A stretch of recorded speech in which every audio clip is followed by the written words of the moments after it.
It had been 3 days. She should know she was wrong by now.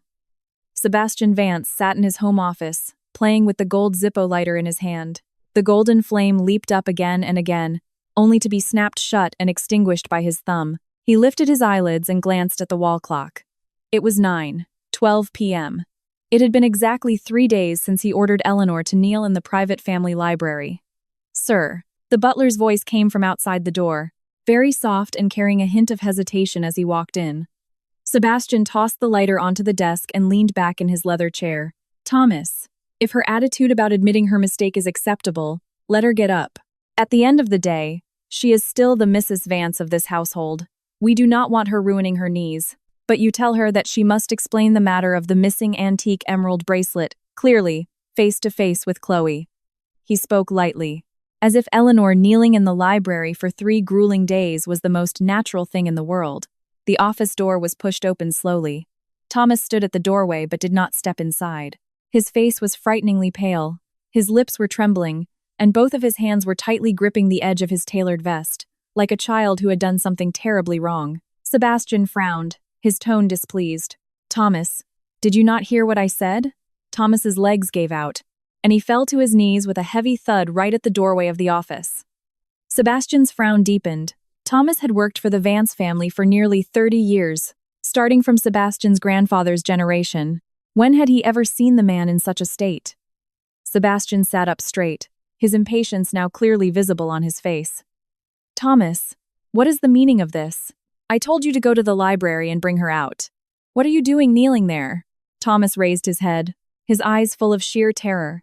He opened his mouth several times before finally squeezing a sentence out of his throat. "Sir, madam, she never knelt at all." With a sharp clack, the Zippo lighter in Sebastian's hand dropped onto the mahogany desk. He stared at Thomas as if he had not heard him clearly. "What did you say?" Thomas dared not meet Sebastian's eyes. He could only lower his head, his voice trembling like a falling leaf in autumn. The floor in the library is completely empty. There is not a single shadow there. Madam left 3 days ago." Sebastian stood up so abruptly that his heavy chair tipped backward, crashing into the wall with a loud bang. He bypassed the desk, closing the distance in 3 large strides, and grabbed Thomas by the collar, asking through gritted teeth. "Left? Where could she possibly go?" In Sebastian's mind, Eleanor had nowhere to go. 3 years ago, in order to marry him, Eleanor had cut off all ties with her family. For these 3 years, Eleanor had no friends, no family, and no job. Her entire world revolved around the Vance family. Where could she go? Being held by the collar, Thomas's face turned beet red from the lack of air. He struggled to force the words out of his throat.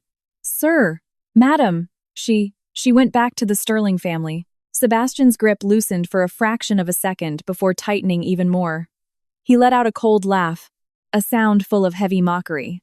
"Back to the Sterlings?" "The Sterlings kicked her out of the house 3 years ago. Richard Sterling is a small-time merchant who can barely take care of his own failing business. You think he can take her in?"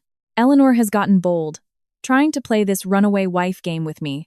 "Thomas, I think you are getting senile in your old age, going crazy right along with her." Tears were practically falling from Thomas's eyes. He desperately grabbed Sebastian's wrist, his voice completely distorted. "Sir, no, it is not like that. The Sterling family is not an ordinary family at all." Sebastian's expression shifted slightly. He let go of Thomas's collar and took a half step back, his gaze stabbing into the butler like a knife. "Explain yourself clearly. What kind of family are the Sterlings?" Thomas slumped onto the floor, gasping heavily for air. After a long moment, he managed to steady his breathing and said in a hoarse voice, "Sir, I just received the news. The Sterling family is the Sterling Holdings of New York. Richard Sterling is no ordinary businessman. 3 years ago, he hid the true background of the Sterling family from the public. In reality, Sterling Holdings has a market valuation of $15 billion. The Home Office instantly fell dead silent. It was so quiet that the ticking of the wall clock could be heard echoing through the room. Sebastian stood rooted to the spot, the expression on his face looking as though he had just been ruthlessly slapped. His lips moved, but no sound came out. Seeing his silence, Thomas had no choice but to bite the bullet and continue. "Madame. No, Miss Sterling. 3 nights ago, the Sterling family sent a private Gulfstream jet to pick her up. Right now, she has returned to the Sterling family to inherit the multi-billion-dollar conglomerate. Sebastian's body swayed. He instinctively grabbed the nearby bookshelf for support, his knuckles turning white from the force. His brain was buzzing as if 1,000 bees were flying inside it. He opened his mouth, his voice so hoarse it did not sound like his own. "Eleanor is the heiress to Sterling Holdings?" Thomas nodded, lowering his head, not daring to say another word. Sebastian suddenly turned around, walking quickly to the desk and grabbing his smartphone. His fingers were trembling so violently that he had to swipe the screen several times just to unlock it. There were no messages from Eleanor, no missed calls, nothing at all. "This is impossible," Sebastian muttered to himself, his voice so low it was barely audible. If she is the Sterling heiress, why would she come to the Vance family and swallow her pride and endure this for 3 years? Thomas, still kneeling on the floor, softly replied, "Sir, Miss Sterling cut ties with the Sterling family back then purely to marry you." That sentence pierced Sebastian's chest like a needle. He suddenly remembered when Eleanor first married into the Vance family 3 years ago. She did not have a single piece of valuable jewelry on her. When they held their wedding, not a single person from her side of the family showed up. At the time, he only felt that Eleanor was marrying way above her station and never bothered to ask a single question. For 3 years, Eleanor had worked like a servant in the Vance household, and he had simply taken it for granted. The only daughter of a multi-billion-dollar conglomerate, to marry him, had severed ties with her family. She had endured endless grievances in the Vance house, doing laundry, cooking, and serving him and his mother, Margaret, every single day. And what about him? He treated Chloe like a treasure and Eleanor like trash. 3 days ago, just because of one lie from Chloe, he punished Eleanor by making her kneel in the library for 3 days. Sebastian spun around, his eyes bloodshot as he stared at Thomas. "How do you know all this? Who told you?" Thomas hastily said. "When Miss Sterling left, she left behind a divorce agreement. She placed it on the nightstand in your master bedroom. I saw it when I was cleaning the room." Trembling, Thomas pulled something out of his inner pocket and presented it to Sebastian with both hands. Sebastian looked down. It was a note left by Eleanor. There was only one sentence written on it. "Sebastian, the divorce agreement is on the nightstand. For these past 3 years, you will pay everything back." Sebastian snatched the note, his fingers pressing so hard he nearly crushed the thin piece of paper. He abruptly turned and rushed out of the office, sprinting toward the master bedroom. He kicked the bedroom door open with a loud crash. Rushing to the nightstand, he indeed saw the document. He picked it up. The words "divorce agreement" were printed clearly on the front page. Sebastian flipped open the agreement. Eleanor's signature was already there. Her handwriting was neat and upright, every stroke radiating absolute resolve. The terms on the agreement were spelled out crystal clear. Voluntary divorce. Sebastian leaves with absolutely nothing. Eleanor will no longer bear any of the Vance family's debts. The Vance family must return all the funds Eleanor subsidized over the past 3 years. Sebastian's hands began to shake violently. He flipped to the next page, which contained an attached asset list. The money Eleanor had funneled into the Vance family over the past 3 years, ranging from the working capital for Sebastian's company, to Margaret's allowance for buying jewelry, to the maintenance costs of the Vance family estate. Every single transaction was recorded with absolute clarity. In the final column, a total amount was written. Sebastian took one look at it, and his pupils contracted sharply. That number was enough to buy out Vance Group 3 times over. "No, this is impossible." Sebastian's breathing grew rapid. He slammed the divorce agreement onto the floor and turned to rush downstairs. His footsteps echoed through the empty, cavernous Vance mansion, sounding exceptionally harsh. "Thomas, get the car ready. We are going to the Sterlings," Sebastian shouted as he ran. But Thomas did not respond. Sebastian burst into the living room, only to realize that the Vance house was completely empty. The family drivers and all the maids had vanished without a trace. Only the crystal chandelier in the grand foyer was still on, illuminating Sebastian's lonely silhouette. Sebastian froze in the middle of the living room, his chest heaving violently. He suddenly felt very cold, a chill seeping deep into his bones. He looked around. This home, where he had lived for over 20 years, felt foreign to him for the very first time.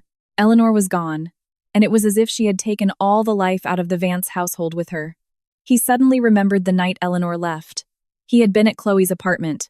Chloe had been crying, claiming her bracelet was lost. His heart had ached for her. He was busy comforting her and making promises. Meanwhile, Eleanor had been packing her bags, preparing to leave. Sebastian's whole body jolted. He suddenly realized that on the night Eleanor left, he had every opportunity to stop her. If only he had gone home that night. If only he had asked one more question. If only he had not been so utterly cold, Eleanor would not have left. But he did nothing. He even ordered her to kneel in the library as punishment. Sebastian slowly lowered his head, looking at his empty hands. He was still clutching his phone. The screen was shattered from when he had dropped it earlier. He tried calling Eleanor's number. The call went through, but only the cold automated voice repeated endlessly, "The number you have dialed cannot be reached at this time." Sebastian pressed the phone to his ear, standing blankly in place. After a long time, he heard his own voice echoing in the empty grand hall. "Eleanor, come back." No one answered him. Only the wind howled outside the windows. Right at that moment, Sebastian's phone suddenly buzzed. He looked down and saw a text message from an unknown number. The message was very short. Just a few words. "Sebastian, the game has begun." Sebastian's fingers froze on the screen. He knew this was from Eleanor. That woman, whose eyes used to be filled only with him, was now going to use the entire Sterling conglomerate to settle this score with him. Chapter 2. When Eleanor stepped off the private jet, the sky was just beginning to lighten. The Sterling family estate was situated halfway up a private hill in the Hamptons. The entire manor was shrouded in morning mist, looking as if it had been isolated from the world for many years. She stood on the helipad, taking a deep breath. The air smelled of fresh grass and morning dew, so clean it made her nose sting. 3 years ago, when she left this place, it was pouring rain. She had dragged her suitcase out of the Sterling family gates without looking back. Her father, Richard Sterling, had stood by the floor-to-ceiling windows on the second floor, watching her without saying a single word. At the time, she thought her father hated her for abandoning this family for a man. Later, she realized her father did not hate her. His heart was just breaking for her. "Miss, it is cold outside. Let us go inside first." The Sterling family's veteran butler, William, stepped forward and draped a tailored coat over Eleanor's shoulders. Eleanor nodded and followed William toward the main house. At the entrance of the main house, Richard Sterling was already standing there. He was 58 this year, his hair half white, but his posture was still impeccably straight. The moment Eleanor saw her father, her footsteps paused. In the 3 years they had not seen each other, her father had aged significantly. Her throat felt as if something was blocking it. She could not speak a single word. Richard looked at her, remaining silent for a long time. Then, he reached out and gently patted Eleanor's shoulder. He only said one sentence. "It is good that you are home." Eleanor's eyes instantly turned red. She bit her lip and nodded vigorously.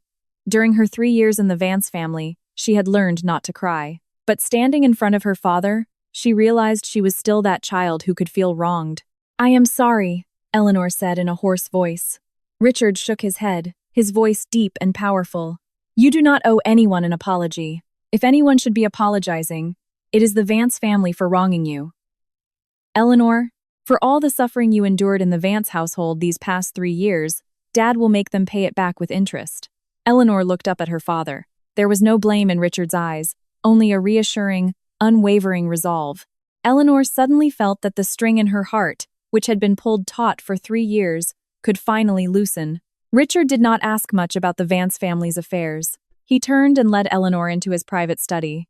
On the desk lay a thick stack of documents and a red velvet box. Richard opened the box.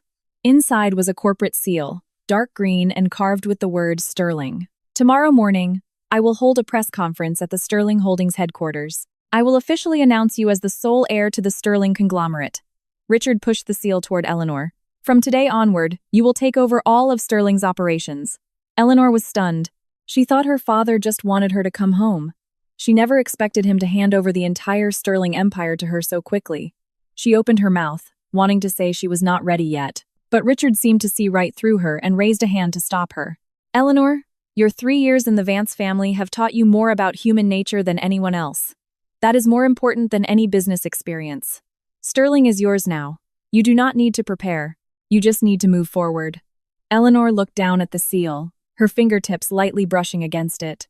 The cold sensation traveled from her fingertips straight to her heart. She raised her head, her gaze completely transformed. The grievance and hesitation were gone, replaced by a fierce determination ignited by being pushed to the brink. "Dad, How much business does Vance Group still have with our Sterling empire? Eleanor asked. Richard raised an eyebrow, seemingly very satisfied that his daughter could adapt to her new role so quickly. He picked up a remote control from the desk and pressed a button. The electronic screen on the wall lit up, displaying all the collaborative projects between Sterling Holdings and Vance Group. On the surface, Vance Group claims to be a self-made success. In reality, over the past 3 years, more than half of their projects and cash flow have been secretly backed by our Sterling family. Richard's voice turned cold. Sebastian Vance has no idea that several of his biggest corporate clients are actually subsidiaries of Sterling Holdings. He was only able to secure the North City real estate development project this year because Sterling pulled strings behind the scenes. The corners of Eleanor's mouth curled up, carrying a heavy dose of irony. Sebastian had always believed Vance Group rose through the ranks purely on his own merit. It turned out everything backing him was Sterling resources, and she, the only daughter of the Sterling family, had acted like an unpaid maid in his house for 3 years. How laughable. Dad, I want to sever all partnerships between Sterling Holdings and Vance Group. Eleanor's voice was very soft, yet it carried an unquestionable authority. From today on, Vance Group will not get a single cent from Sterling. Richard nodded, a trace of approval flashing in his eyes. He picked up the phone, dialed a number, and spoke to the person on the other end. Notify all top executives. At tomorrow morning's press conference, simultaneously announced that Sterling Holdings is comprehensively terminating all collaborative relationships with Vance Group. Additionally, Sterling will reclaim the development rights for the North City real estate project. After hanging up, Richard looked at Eleanor, his tone softening a bit. Dad will handle these matters for you. You get a good night's rest. Tomorrow at the press conference, you just need to stand there and show them exactly who the daughter of the Sterling family is. Eleanor nodded. She stood up, walked to the window of the study, and looked out into the distance. The city lights at the bottom of the hill were gradually illuminating, looking like a battlefield that belonged entirely to her. She had once trapped herself in that tiny Vance mansion for a man, spending her days chained to a stove and a mop. Now, she had finally walked out. She thought of Sebastian. That man must have already seen the divorce agreement she left behind. Eleanor could almost picture his reaction. He probably thought she had lost her mind. He probably thought she was just throwing a temper tantrum. Sebastian had always looked down on her. In his eyes, Eleanor was just an orphan with no one to rely on, someone who could not survive without the Vance family. After tomorrow, Sebastian would finally understand that the person who truly could not survive without the other was never Eleanor. The next morning, at the Sterling Holdings headquarters building in Manhattan, the press conference had not even started, but the venue was already packed. Journalists from every major media outlet had arrived, setting up a sea of cameras and microphones. Sterling Holdings had maintained a low profile for years and rarely accepted interviews. Calling a sudden press conference today had the outside world guessing what massive event had occurred. At exactly 9:00 a.m., Richard and Eleanor walked into the venue together. Eleanor wore a tailored black business suit, her long hair pulled back elegantly. She wore light makeup and looked entirely different from her past self. During her time with the Vance family, she always kept her head down, wore the most ordinary clothes, and spoke in a soft whisper. Now, Eleanor exuded a cold, commanding aura that made people afraid to look directly at her. Camera flashes erupted wildly. Richard walked to the podium, swept his gaze over the reporters, and slowly began to speak. I invited everyone here today to announce 2 things. The entire room fell silent. Richard continued. First, I, Richard Sterling, officially announce that my only daughter, Eleanor Sterling, will take over as Chief Executive Officer of Sterling Holdings and become the sole successor to the Sterling conglomerate. As soon as these words were spoken, an uproar swept through the crowd. Reporters frantically raised their cameras, snapping photos of Eleanor relentlessly. Eleanor stood beside her father, her expression unchanged, her eyes as calm as a deep pool of water. She did not shy away, nor did she smile. She simply looked straight ahead. Richard waited for the room to quiet down slightly before dropping the second piece of news. Second, effective today, Sterling Holdings will comprehensively terminate all cooperative relationships with Vance Group. Sterling will no longer provide any financial backing to Vance Group. For all of Vance Group's current active projects, anything involving Sterling's resources will be entirely withdrawn. The crowd exploded. Almost every reporter present knew of Vance Group. Vance Group had expanded rapidly over the past few years, even becoming a rising star in the corporate world. But now, With a single sentence from Richard Sterling, Vance Group was essentially being beaten back to square one. Everyone desperately wanted to know how Vance Group had offended the Sterlings. Richard did not offer any further explanation. He turned to look at Eleanor and gave a subtle nod. Eleanor stepped forward and stood at the podium. She looked down at the crowd, her gaze slowly sweeping over every single face. Then she spoke. Her voice was not loud, but it echoed clearly in everyone's ears. I am Eleanor Sterling. From today on, I am responsible for all affairs at Sterling Holdings. As for Vance Group, I am not targeting anyone in particular. I am simply taking back what rightfully belongs to me. After finishing, Eleanor gave a slight nod, turned, and walked away. Richard followed closely behind. The reporters surged forward like maniacs, trying to demand more details. Security guards immediately stepped in to block them. The venue was in absolute chaos. Just as Eleanor walked out of the conference hall, her phone buzzed. She glanced down. It was a message from her executive assistant, Claire. Miss Sterling, Vance Group's stock began plummeting 3 minutes ago. Vance Group is in complete chaos internally. Sebastian Vance is calling everywhere trying to find you. After reading the message, the corners of Eleanor's mouth curled up slightly. She put her phone away and said to Claire, who was walking beside her, "Tell the front desk, if Sebastian Vance comes to the Sterling building, do not stop him. Let him in. I want him to see with his own eyes exactly where the woman he looked down upon stands today." Claire nodded. "Yes, Miss Sterling." Eleanor walked out of the Sterling building. The sunlight spilled over her. She looked up at the sky. The sky was deeply blue, without a single impurity. She suddenly felt incredibly light. The suffocating breath she had held in her chest for 3 years was finally beginning to dissipate today. Meanwhile, inside the CEO's office at Vance Group, Sebastian Vance was staring at his computer screen, his face ashen. His phone was blowing up. Board members, investors, and banks were calling in one after another. Everyone was asking the exact same question. Mr. Vance, why did Sterling Holdings suddenly withdraw their capital? Is Vance Group finished? Sebastian viciously slammed his phone onto the desk. He never dreamed that the company he had painstakingly built up was actually entirely propped up by Sterling Holdings behind the scenes. What was even more laughable was that he was completely clueless about it. He thought Eleanor was just a daughter from an ordinary family. He thought Vance Group's current success was entirely due to his own brilliance. Eleanor, you hid yourself incredibly well. Sebastian ground his teeth. His voice squeezed out from between them. He stood up, grabbed his suit jacket, and headed for the door. His secretary, Kevin, hurriedly blocked him. Mr. Vance, where are you going? There is a board meeting this afternoon. Let the board wait. Sebastian shoved his secretary aside. I am going to Sterling Holdings right now to get an explanation. Sebastian stormed out of the office, his mind consumed by only one thought. Eleanor, you must give me an explanation. He had completely forgotten that 3 days ago, when he punished Eleanor by forcing her to kneel in the library, he did not even allow her a single word of explanation. Chapter 3. When Sebastian's car pulled up to the entrance of the Sterling Holdings building, the reporters outside had not yet fully dispersed. He did not even close his car door properly before striding toward the revolving doors. His secretary, Kevin, jogged behind him, shouting continuously, Mr. Vance, please calm down. Let us schedule an appointment with Sterling first. Get lost. Sebastian yelled back over his shoulder, scaring Kevin so much he stopped dead in his tracks. The expression on Sebastian's face looked as if he wanted to eat someone alive. In his 28 years of life, he had never lost control like he was today. Eleanor was gone, Vance Group's stock was cratering, and all his business partners were drawing lines in the sand to distance themselves from him. And he did not even know why. Sebastian charged into the first-floor lobby of Sterling Holdings. Several receptionists immediately stood up, and security guards quickly converged on him. Sebastian did not even glance at them, heading straight for the elevators. A security guard reached out to block him. Sir, you cannot go in there. Do you have an appointment? Sebastian kept a cold face, enunciating every word. I am Sebastian Vance. I want to see Eleanor.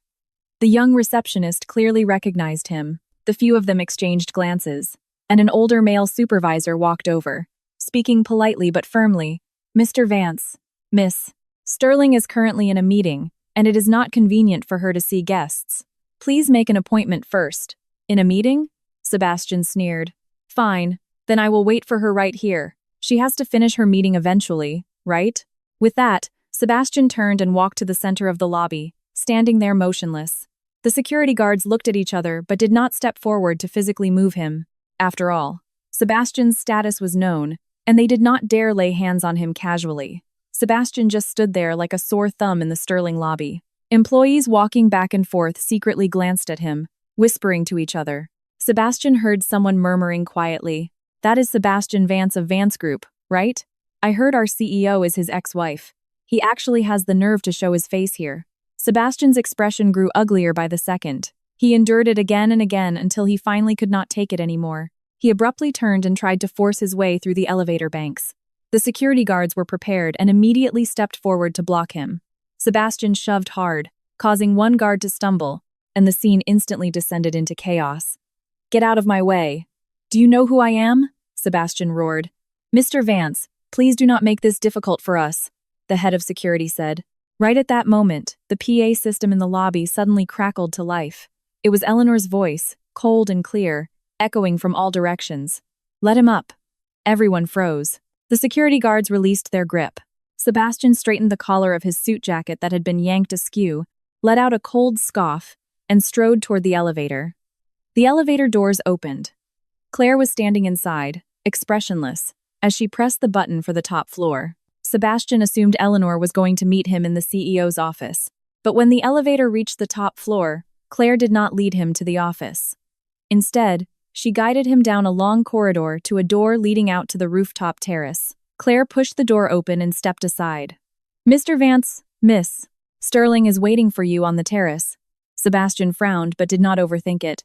He stepped outside. The rooftop terrace was massive, paved with gray slate tiles, offering an incredible panoramic view of Manhattan. Eleanor was standing right near the edge of the terrace, her back to him.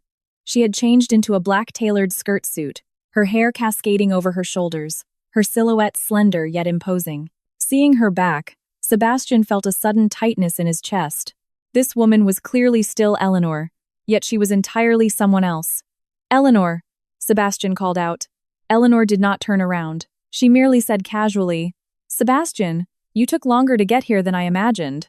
Sebastian was stung by those words. He strode over, reaching out to grab Eleanor's arm. But before his hand could even touch her, two men in black suits, security guards he had not noticed, stepped out of nowhere and blocked him. Sebastian paused, then flared up in anger. "Eleanor, what is the meaning of this?" Eleanor slowly turned around. She looked at Sebastian, her eyes so calm there was not a single ripple in them. That kind of calmness terrified Sebastian far more than any anger could. In the past, when Eleanor looked at him, there was love in her eyes. Later, there was grievance. Now, there was absolutely nothing. "Sebastian, did you not come here to ask me why I left?" Eleanor spoke, her voice very soft. "I am telling you right now, I am not leaving. I am going to make you watch with your own eyes as Vance Group is dismantled piece by piece." Sebastian felt a heavy weight in his chest. He clenched his fists, lowering his voice. "Eleanor, have you had enough of this tantrum? Do you have any idea what your father announced at the press conference today? He wants to terminate all partnerships between Sterling and Vance Group. You need to tell your father right now to take those words back. Vance Group cannot survive without Sterling's partnership." Eleanor let out a soft laugh. The laugh was light, but it scraped against Sebastian's heart like a blade. She said, "Sebastian, you have misunderstood one thing. Terminating the partnership was not my father's decision. It was my decision." Sebastian was stunned. He stared at Eleanor's face, as if he were meeting her for the first time. After a long moment, he gritted his teeth and said, "Eleanor, you are doing this to get revenge on me. Just because I made you kneel in the library for 3 days? Fine, I apologize. Come back home with me right now. If Chloe's bracelet is lost, then it is lost. I will not pursue it anymore, all right?" Eleanor looked at him, a trace of mockery flashing in her eyes. Even now, Sebastian was still bringing up Chloe's bracelet. He did not even understand the real reason she was angry. "Sebastian, listen to me very carefully." Eleanor took a step forward, her voice as cold as ice. "First, I did not take Chloe's bracelet. Second, I did not leave the Vance family because you punished me to kneel. I left because I, Eleanor Sterling, should never have married you in the first place.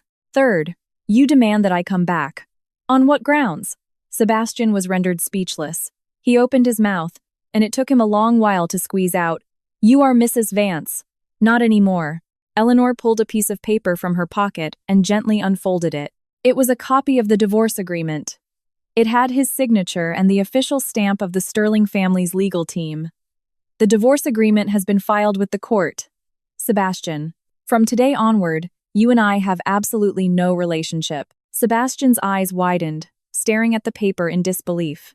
He suddenly reached out to snatch it, but Eleanor smoothly pulled it back. The veins on Sebastian's forehead bulged, his voice pitching higher. Eleanor, you wouldn't dare. Whether I dare or not, you will find out very soon. Eleanor turned around, walking over to a patio chair near the edge of the terrace, and sitting down.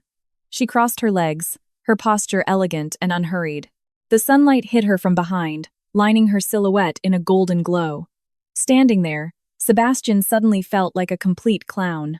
Eleanor spoke to the security guards beside her. Bring him over. Before Sebastian could react, the two guards grabbed him by the arms from the left and the right. Sebastian struggled a few times, but the two men were incredibly strong, and he could not break free at all. Eleanor looked at him, her tone flat. Sebastian, do you remember what you said to me 3 days ago? Sebastian froze. 3 days ago, he punished Eleanor by making her kneel in the library. Eleanor said she did not take Chloe's bracelet. He sneered at her and said, You didn't? Then you will kneel in the library until you admit that you took it. What did Eleanor's eyes look like at that moment? Thinking back now, Sebastian only remembered Eleanor looking at him, the light in her eyes dying out bit by bit. At the time, his mind was entirely occupied by Chloe's tears. He did not care at all. You remember now. Eleanor smiled, but the smile held zero warmth. You love making people kneel, don't you?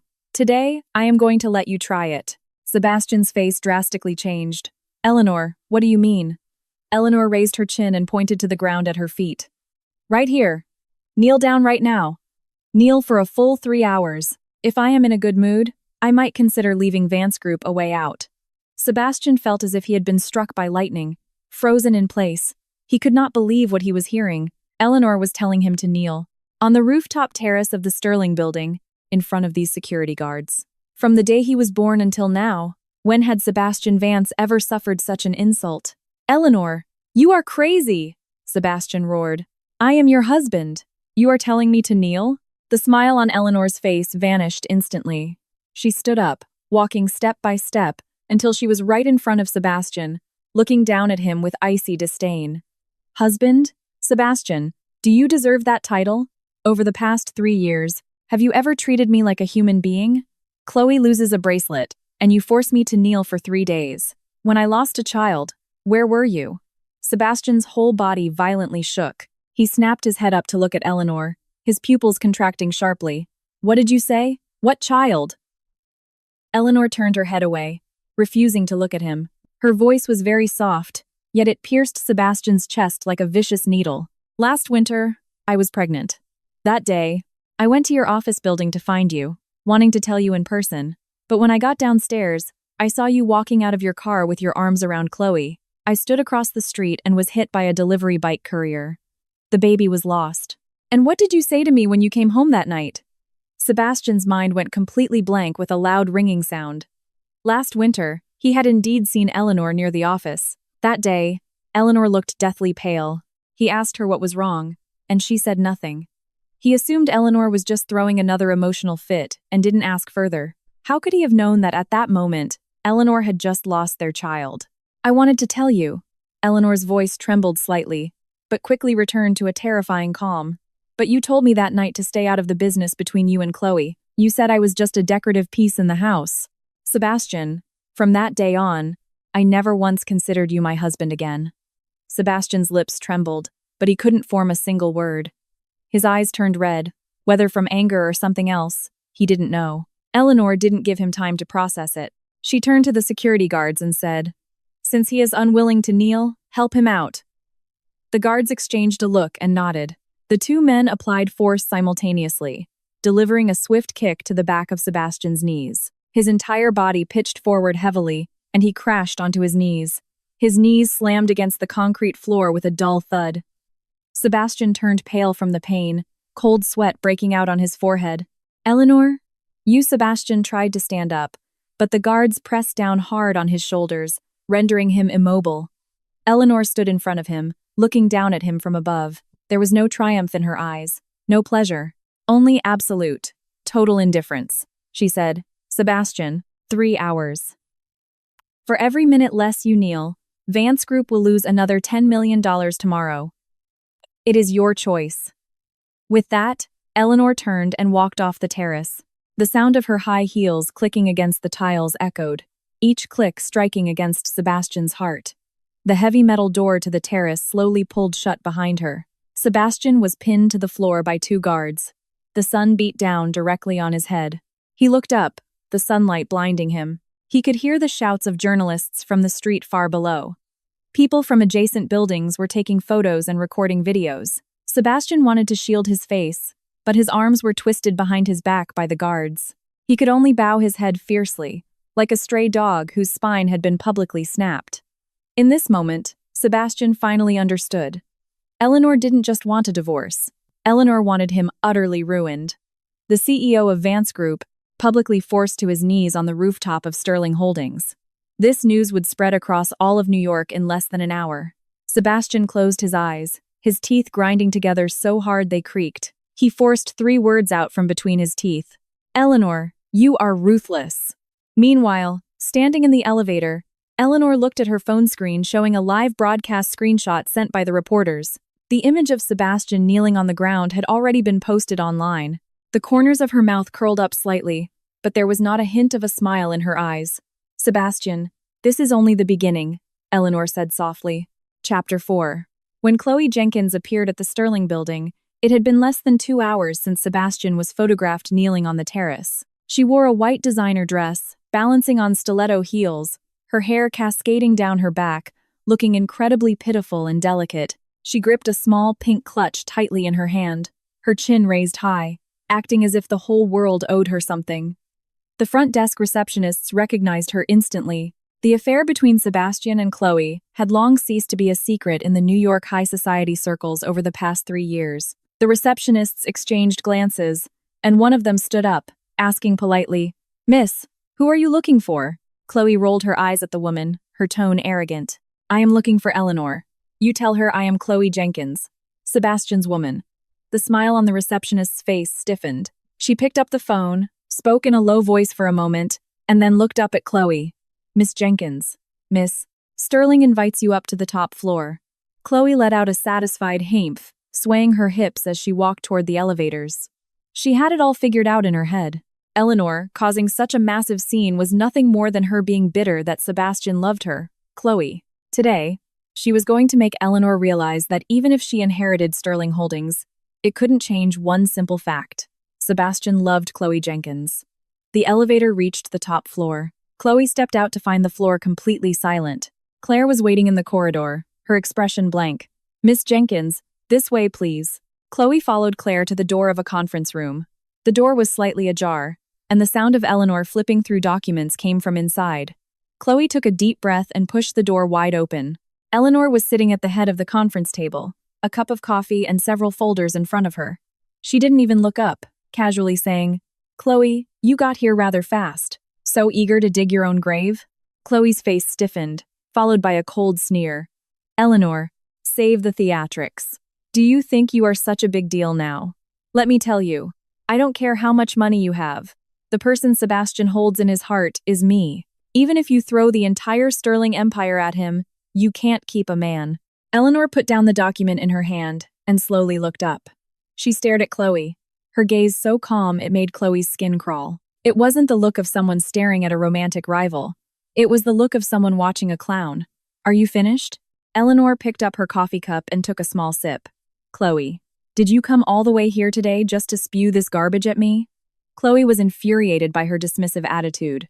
She took a step forward, slamming her pink clutch onto the table, and shrieked, "Eleanor, I know you act pathetic in front of Sebastian. You ran away on purpose just to make him chase after you. Let me tell you, keep dreaming. Sebastian already promised me that as soon as his divorce with you is finalized, he will marry me. And furthermore, I am already carrying Sebastian's child right now." Those words exploded like a bomb in the conference room. Claire, standing by the door, furrowed her brow. Yet, Eleanor acted as if she had expected this all along, not even blinking. She leisurely set down her coffee cup, leaned back in her chair, and spoke with a hint of amusement. "Oh? You are pregnant?" Chloe puffed out her stomach, though her lower abdomen was entirely flat without the slightest hint of a pregnancy. She raised her chin, looking smug. "What? Are you jealous? Sebastian said that once the baby is born, he will give our child a complete home. Eleanor, you barren woman, what do you have to compete with me?" Hearing this, a flash of pure ice passed through Eleanor's eyes. The child she lost last year was an eternal wound in her heart. Today, Chloe deliberately stomped right on that wound. Eleanor tapped her fingers on the table twice. Then, she smiled. The smile was as cold as a blizzard in deep winter. "Chloe, are you absolutely sure that every word you just said is the truth?" Eleanor's voice was soft, but it carried a chilling, oppressive weight that made the hair on the back of Chloe's neck stand up. Chloe's heart skipped a beat, but she forced herself to double down. "Of course it's true. This is Sebastian's child. I have already been to the hospital. The doctor told me himself. How could it be fake?" Eleanor didn't say another word. She picked up a remote control from the table and pressed a button. The electronic screen in the conference room lit up. Chloe instinctively turned her head. When she clearly saw what was on the screen, the color entirely drained from her face. On the screen was a scanned copy of hospital medical records.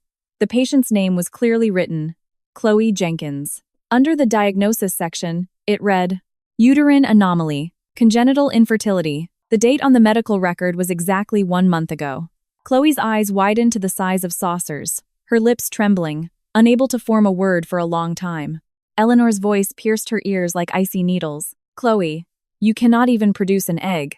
How exactly are you pregnant with Sebastian's child? Are you relying on a fake silicone belly? This is fake. You forged this." Chloe screamed. She lunged forward, trying to snatch the remote, but Claire blocked her with a swift step. Chloe shoved Claire hard, turning around and screaming hysterically at Eleanor. "Eleanor, stop spewing lies. This medical record is fake. You are just jealous of me. Jealous that I have Sebastian. Jealous that I am carrying his child." Eleanor watched her manic display without a single ripple of emotion on her face. She pressed the remote again. The screen switched to a series of photographs. They were records from a plastic surgery clinic. The documents detailed every single procedure Chloe had undergone. Double eyelid surgery, rhinoplasty, jaw contouring, liposuction, breast augmentation. In one of the photos, Chloe was lying on the operating table, her face bruised and swollen, looking absolutely nothing like the delicate beauty she presented as today. Where did you get these?" Chloe's voice cracked, completely distorted.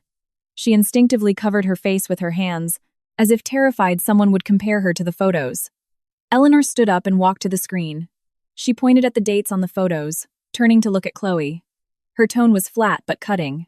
"We have known each other for 3 years. Did you really think I knew nothing? Chloe, your face is fake. Your background is fake. You tell everyone your parents are dead and you are a poor, helpless orphan, don't you? But how did I find out your biological father is still alive? Running a rundown dive bar in New Jersey right now?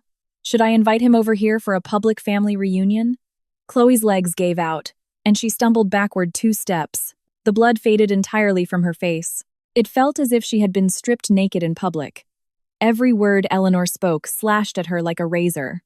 She had always meticulously maintained her persona as an elegant, tragic socialite. Those wealthy executives and trust fund kids all praised her as someone from a good family background. But with a few sentences, Eleanor had exposed her true form. "Eleanor, you investigated me?" Chloe's voice shook violently. Eleanor sneered. "Did I even need to investigate? Sebastian might not know about you working as an escort in those dive bars back in the day. But did you think I was clueless too?" Chloe's face was now as white as a sheet of paper. Her body began to tremble violently, tears welling up in her eyes. But Eleanor knew these tears were not from feeling wronged. They were from fear. Chloe was terrified. She was terrified that Eleanor would expose every dirty secret to the public. Terrified that everything she had painstakingly built over the years would turn to dust. Chloe suddenly snapped her head up and lunged at Eleanor like a madwoman. "Eleanor, I will kill you." But before she could even touch the hem of Eleanor's jacket, 2 security guards rushed in and grabbed her from both sides.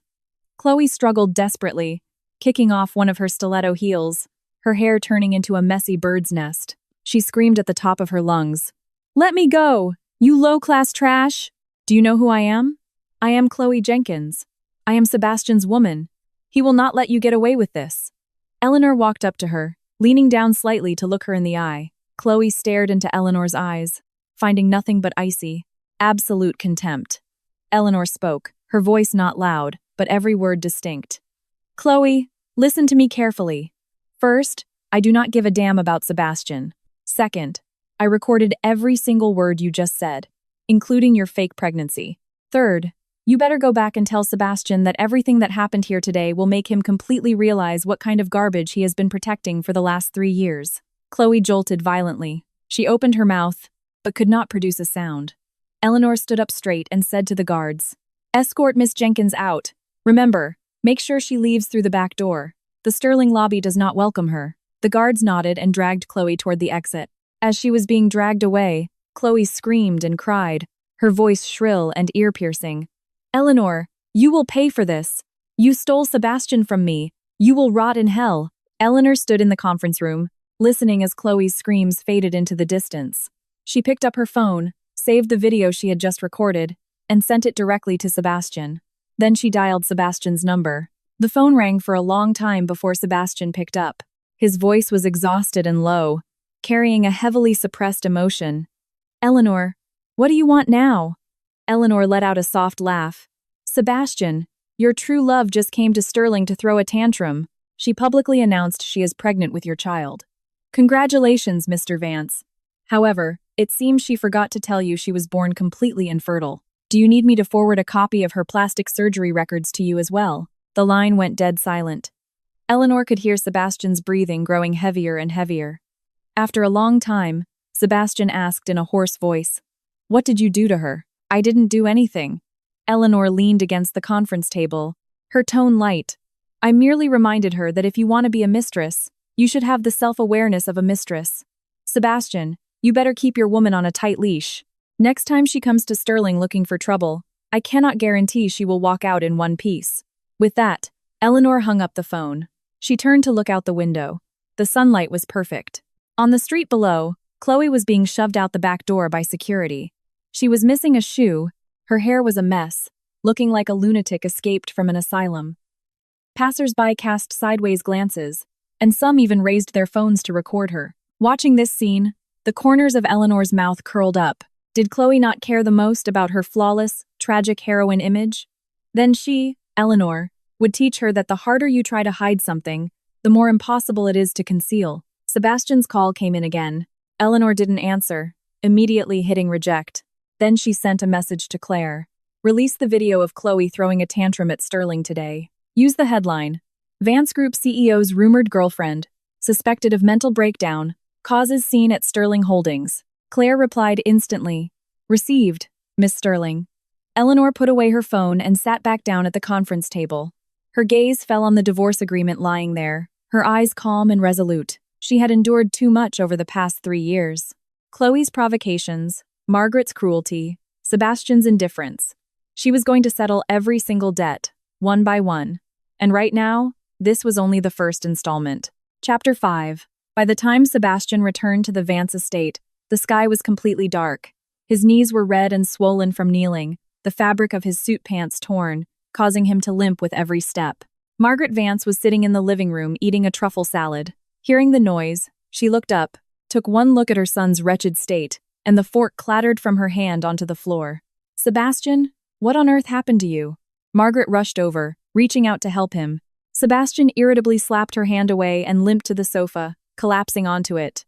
He slumped there motionless, as if all his energy had been drained out of him. Margaret knelt down in front of him, her eyes red. Sebastian, darling. Mom heard that Eleanor, that wretched girl, went back to the Sterlings. She has been spreading nonsense outside, saying she is going to crush Vance Group. You cannot let her walk all over you like this. She is a daughter-in-law of the Vance family. She belongs to us. You hurry up, drag her back here, and make her kneel in the library to apologize. Sebastian's mind was already a chaotic mess. Hearing Margaret still blabbering about this, the fury in his heart flared up instantly. He ground his teeth, spitting out a sentence from between them. Enough! Do you think Eleanor is still the old Eleanor? Right now, she holds the entire Sterling Empire in her hands. She lifts a finger, and Vance Group is finished. Margaret froze. Over the past 3 years, she had constantly thrown her weight around as the mother-in-law in front of Eleanor. On Eleanor's first day in the house, Margaret laid down the rules. Every morning, Eleanor had to come to her room to pay her respects. She wasn't allowed to eat at the main dining table, and every dollar she spent had to be reported. Eleanor had swallowed it all. Margaret always believed her son, Sebastian, was exceptionally capable, and that Eleanor had struck gold by marrying into the Vance family. She never knew the true background of Eleanor's family. She only knew Eleanor was an orphan who had cut ties with her relatives. Is the Sterling family really that wealthy? Margaret's voice grew smaller, carrying a trace of unease. Sebastian didn't speak. He simply pulled his phone from his pocket and tossed it in front of Margaret. The screen displayed a news headline perfectly clear. Sterling Holdings officially announces termination of all partnerships with Vance Group. Vance Group stock plummets 38% in a single day. Margaret's eyes went wide. Although she was unreasonable, she had dealt with money her whole life and knew exactly what a stock crash meant. She slumped back onto the floor, murmuring, "Impossible. Impossible. How could Eleanor have a family like that behind her?" Just then, the doorbell rang. Sebastian didn't want to move, and Margaret was still sitting on the floor. Thomas the butler jogged over to open the door. The arrival was the Vance family's corporate lawyer, Daniel Hayes. He was carrying a black briefcase, his face looking grim. He walked into the living room, looked at Sebastian, then at Margaret, and said in a low voice, "Mr. Vance, Madam, something has happened." Sebastian closed his eyes, his voice exhausted. "What now?" Daniel pulled a thick stack of documents from his briefcase and placed them on the coffee table. On top of the stack was a court summons. Sebastian opened his eyes. When he saw the summons, his pupils shrank violently. Miss Sterling's legal team filed a divorce lawsuit with the court this afternoon. Daniel adjusted his glasses, his tone heavy. "The court has already accepted it. This is the summons, demanding your appearance in court next Wednesday. Additionally, Miss Sterling has filed an injunction to freeze all assets under your name, including your 49% stake in Vance Group." Sebastian jerked upright, his face turning an ugly shade of green. "Freeze my assets? On what grounds?" Daniel pulled another document from his briefcase and handed it to Sebastian. "Mr. Vance, this is the list of exhibits submitted by Miss Sterling. Over the past 3 years, Miss Sterling injected multiple rounds of funding into Vance Group. From the initial startup capital to the development of the North City real estate project last year, Miss Sterling utilized her mother's inheritance and her personal trust funds, totaling $250 million. A portion of this was hidden capital originating from Sterling Holdings. Now, the Sterlings are demanding you repay the entire amount." Sebastian's hand trembled. He took the list. It was densely packed with dates, amounts, and purposes of the funds. From the first $50 million 3 years ago to the most recent $10 million. Every single transaction was crystal clear. There was money he had absolutely no idea came from Eleanor at the time. He always thought it was bank loans that had been approved, or funds from anonymous investors. This was all Eleanor's money? Sebastian's voice quivered slightly. Daniel nodded. Over the past 3 years, Miss Sterling dumped her mother's inheritance and all her personal assets into Vance Group. At the time, she claimed she was part of the Vance family, so the money was the family's. However, Miss Sterling has now produced loan agreements for every single transaction, and every single one bears the personal signature of you or the Vance Group CFO. Sebastian snapped his head up. "I never signed any loan agreements." Daniel sighed. "Mr. Vance, I reviewed them carefully. The signatures are indeed genuine. However, they were buried inside routine household expense reports or daily corporate documents Miss Sterling used to bring you to sign. You likely signed them without even looking at them." Sebastian's mind buzzed. He did indeed have that habit. Eleanor used to frequently bring him documents to sign, saying they were for household expenses or routine company paperwork. He never looked closely, assuming they were trivial matters. He never dreamed that the papers he casually signed would now become debt collection vouchers. That Eleanor. She started plotting against me 3 years ago. Sebastian's voice was deadly low, carrying the fury of a man who had been thoroughly deceived. Daniel shook his head. "Mr. Vance, saying this now is useless. The key issue is the court. Miss Sterling's chain of evidence is flawless. If we fight this lawsuit, not only will Vance Group lose, but it may also face forced liquidation. When that happens, you won't just leave with nothing. You will be saddled with massive debt." Hearing this, Margaret suddenly scrambled up from the floor, pointing a finger at Daniel and shrieking, "You useless piece of trash! Our Vance family paid you all these years, and all you know how to say are these depressing things. My son cannot leave with nothing. Go tell Eleanor, that cheap tramp, if she wants to split the Vance family property, over my dead body." Daniel lowered his head under the verbal assault, not uttering a word. Sebastian irritably waved his hand. "Enough! Mom, shut up for a minute." Margaret opened her mouth, but ultimately fell silent, just standing to the side, panting in anger. Sebastian stared at the court summons on the coffee table, silent for a long time. He knew Eleanor's move was designed to push him to absolute ruin. He wasn't afraid of a lawsuit, but he was afraid of losing. Vance Group's lifelines had already been severed by Sterling Holdings. If his assets were frozen on top of that, he truly would never recover. "What does she want in order to drop the lawsuit?" Sebastian asked. Daniel hesitated before saying, "Miss, Sterling's legal team provided two options. First, you voluntarily sign the divorce agreement, leaving with nothing, relinquishing all equity in Vance Group and all real estate. Second, Vance Group repays Miss Sterling the entire $250 million she subsidized over the past 3 years, plus a $70 million penalty. Otherwise, the court will enforce liquidation." Sebastian scoffed coldly. $320 million. She really has the nerve to ask. Daniel lowered his head. Miss Sterling said, "If you do not agree, she will take this matter to the media, Mr. Vance. Given Sterling Holdings' current influence over public opinion, once this is exposed, Vance Group's reputation will be completely destroyed." Sebastian went silent. The living room was quiet, save for Margaret's incessant, muttered cursing. Sebastian felt as if his head were being struck repeatedly by a heavy hammer. It throbbed painfully. In his 28 years of life, he had never felt as powerless as he did right now. Eleanor wasn't negotiating conditions. Eleanor wanted him dead. Right at that moment, his phone rang. Sebastian didn't even look at the screen, just pressing the speaker button. Eleanor's voice came through, cold and clear, like a bucket of ice water dumped over his head. "Sebastian, did you receive the court summons?" Sebastian gripped his phone so tightly his knuckles turned white. "Eleanor, what the hell are you trying to do?" The sound of pages turning came from the other end. Her voice was incredibly calm. "I want you to return everything you owe me. Daniel should have told you by now, right? 320 million? Not a penny less. Otherwise, I will see you in court." "Eleanor, do you have to be this ruthless?" Sebastian's voice was hoarse, thick with suppressed rage. "Ruthless?" Eleanor let out a small laugh. "Sebastian, for the 3 years I was in the Vance house, being ordered around by your mother every single day, scrubbing the floors on my hands and knees. Why didn't you think that was ruthless? When Chloe lost her bracelet, and without even asking, you punished me to kneel in the library for 3 days. Why didn't you think that was ruthless? Now that it's your turn, you suddenly think I'm ruthless?" Sebastian was choked into silence. Margaret heard Eleanor's voice and couldn't hold back anymore, screaming into the phone. "Eleanor, you ungrateful wretch! Our son marrying you was the luckiest thing that ever happened to the Sterlings. You dare treat us like this now, you will pay for this." The line was silent for 2 seconds. Then, Eleanor's voice rang out, calm and clear.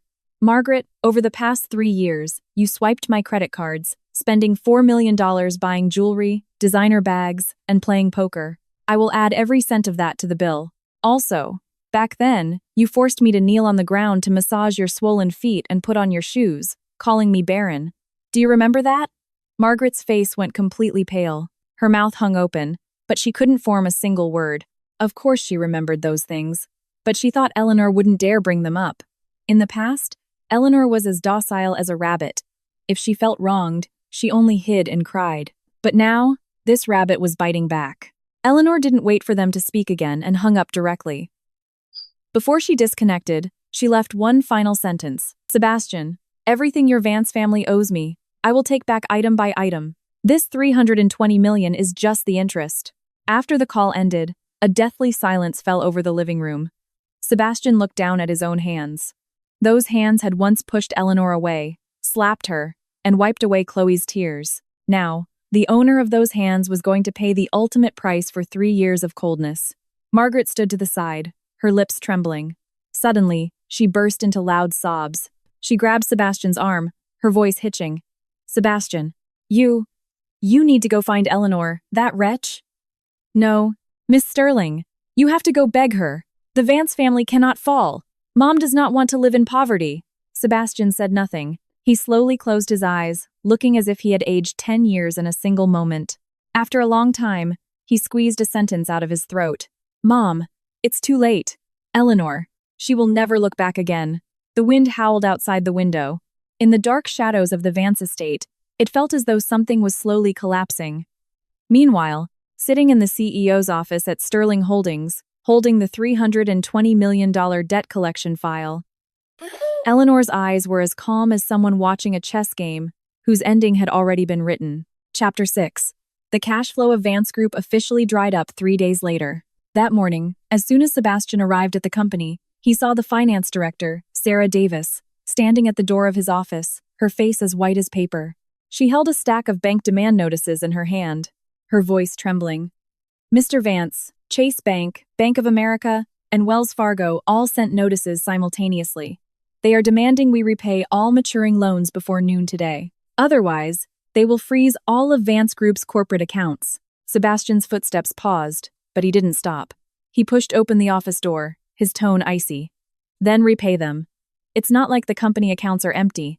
Sarah followed him in, placing the notices on the desk, her voice dropping to a whisper.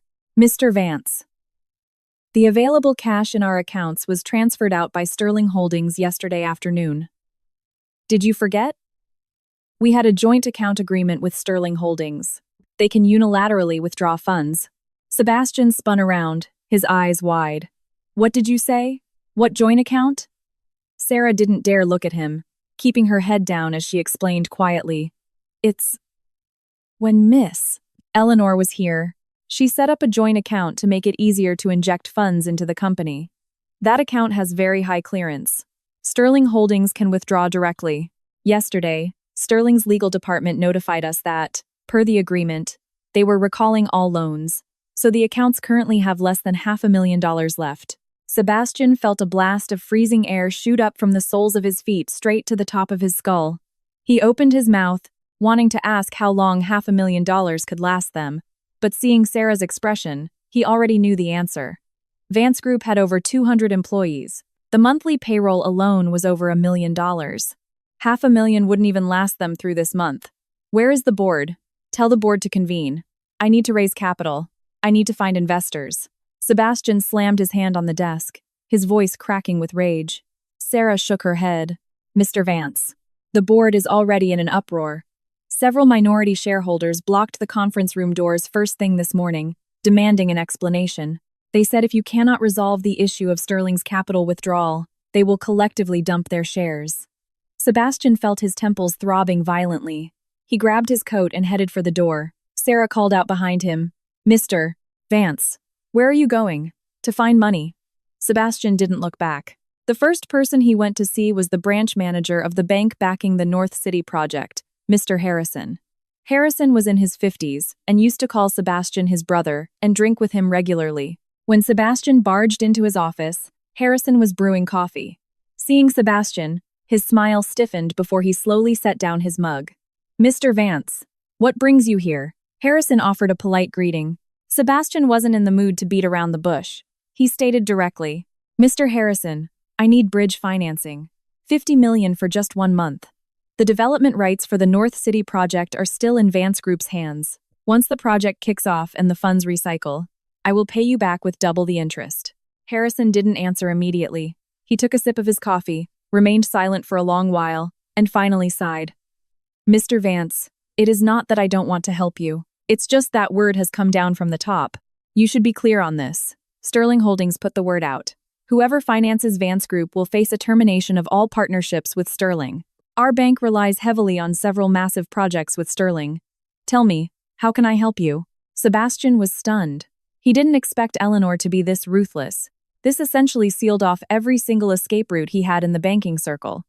Mr. Harrison, on account of our friendship over the years, Sebastian tried to plead. Harrison waved his hand, his tone apologetic but absolute. Mr. Vance, friendship is friendship, business is business. I cannot gamble the entire bank on you. Please, look elsewhere. When Sebastian walked out of the bank, the sun was glaring. He stood on the bank's steps, suddenly feeling dizzy. When had he ever suffered such humiliation? In the past, wherever he went, people practically threw money at him. Now, even a measly branch manager dared to reject him. Sebastian clenched his fists and slammed one hard against his thigh. His second stop was to see Vance Group's largest partner, Robert Miller, of Miller Enterprises.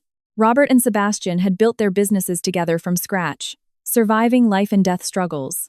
Sebastian pulled up to the Miller Enterprises building, but before he could walk inside, the receptionist stopped him. "Mr. Vance, Mr. Miller is not in today." The receptionist smiled professionally, but her eyes were clearly dodging his. Sebastian didn't buy it. "I will call him." He dialed Robert's cell phone. It rang for a long time before Robert finally answered. The background noise was very quiet, as if he was in a meeting. Robert's voice was low. "Sebastian, I know why you are calling. As a brother, let me give you a piece of advice. Stop struggling. Sterling Holdings has already made it known. Whoever helps you is making an enemy of Sterling.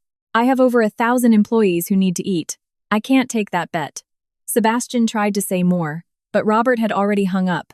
Listening to the dial tone, Sebastian slowly lowered his phone. He stood in the lobby of Miller Enterprises, feeling as though everyone was looking at him. Those gazes held pity, mockery, and relief that it wasn't them. Sebastian suddenly felt like a monkey locked in a cage, put on display for others to watch. He turned and walked out. Behind him, he heard the receptionist whispering, "That's the guy blacklisted by Sterling Holdings, right? I heard his wife is the Sterling heiress, but he was keeping a mistress on the side and drove his wife away. Serves him right." Sebastian's footsteps paused. He wanted to turn around and curse her out, but his throat felt as if it were stuffed with cotton, unable to make a sound. Gritting his teeth, he quickly walked out of the building. Back in his car, Sebastian threw his phone onto the passenger seat. He leaned his head back against the headrest, gasping for air. 3 days. In just 3 days, more than half of his world had collapsed. He desperately tried to calm down, racking his brain for any other solution, but one name kept flipping over and over in his head. Eleanor. Only Eleanor could save him. But Eleanor wanted him dead. Right at that moment, his phone rang. Sebastian hurriedly snatched it up. The screen displayed Chloe's name. He answered it. Chloe's voice came through, thick with crying. "Sebastian, where are you? I heard something happened to your company. Is it true? What are we going to do?" Sebastian frowned, his tone irritated. "I am still trying to figure it out. Be a good girl and stay at home. Do not cause trouble." Chloe cried even harder. "Sebastian, how can I not be anxious? I am carrying your child.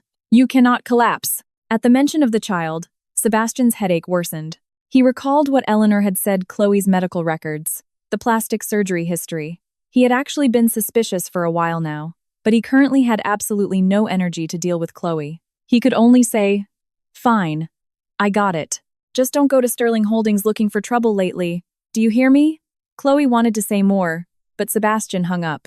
He turned his head to look at the city outside his window. The sun was shining brightly, but all he saw before him was a sea of gray. That evening, Vance Group erupted into complete chaos.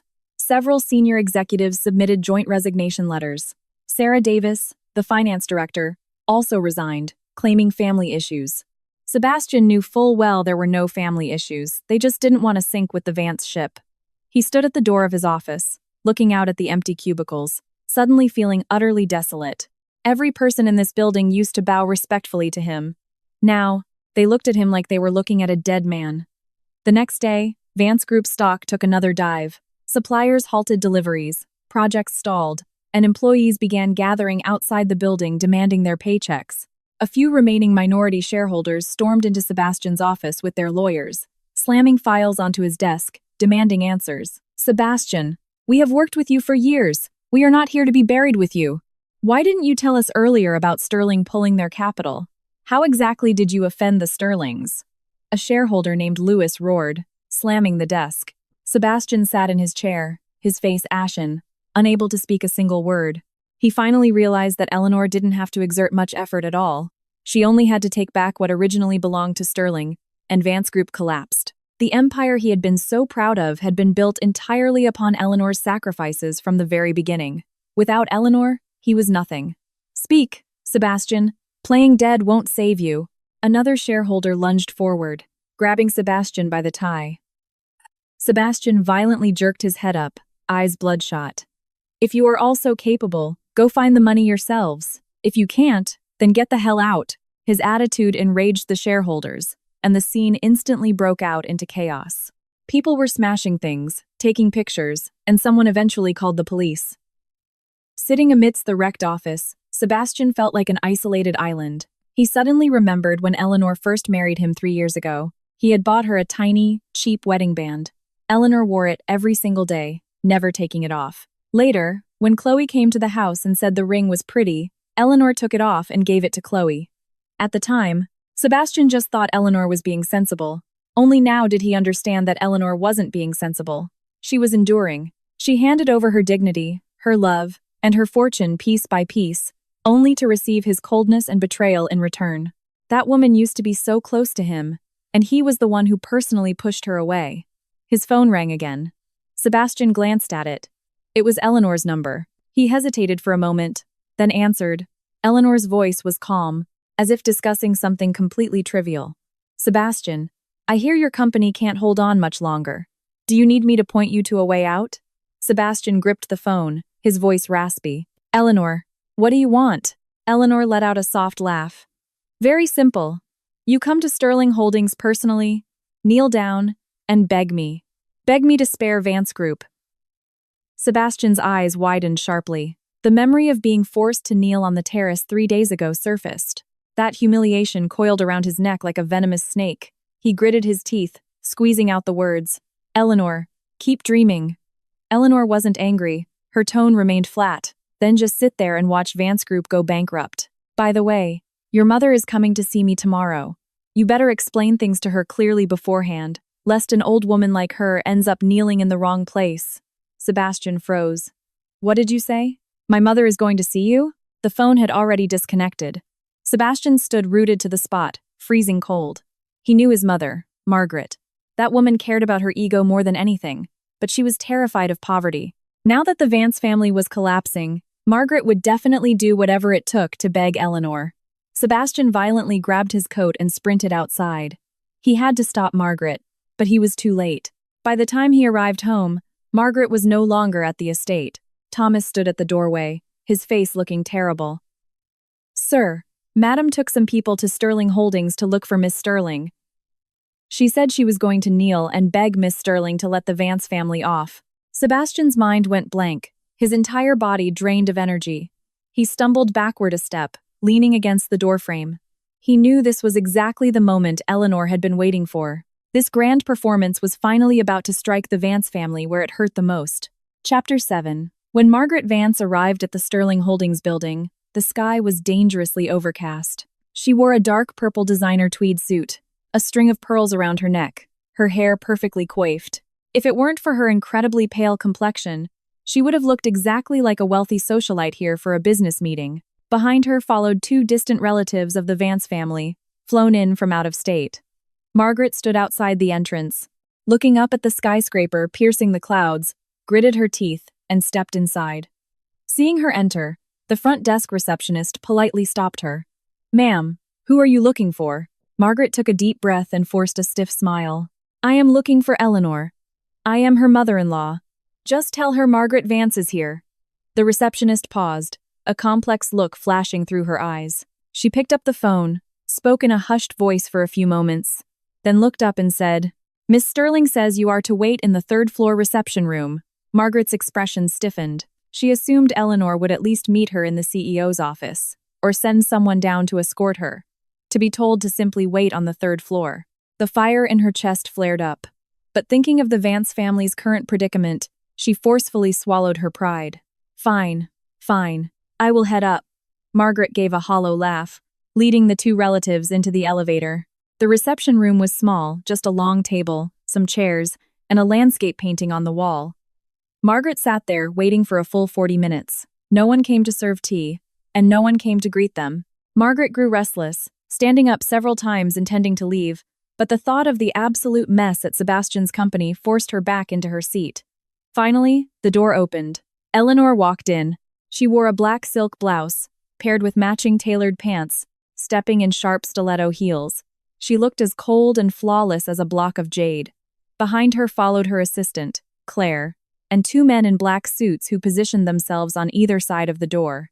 Seeing Eleanor, Margaret reflexively straightened her back. She habitually tried to put on the airs of a commanding mother-in-law, but meeting Eleanor's emotionless eyes, that little bit of bravado instantly shattered.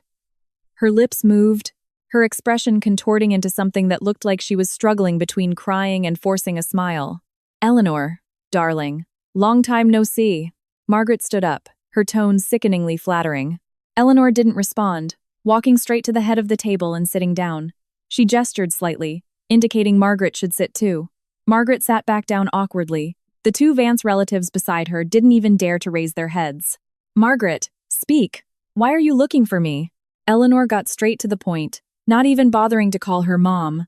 Margaret's face changed colors. In her entire life, she cared about her pride the most.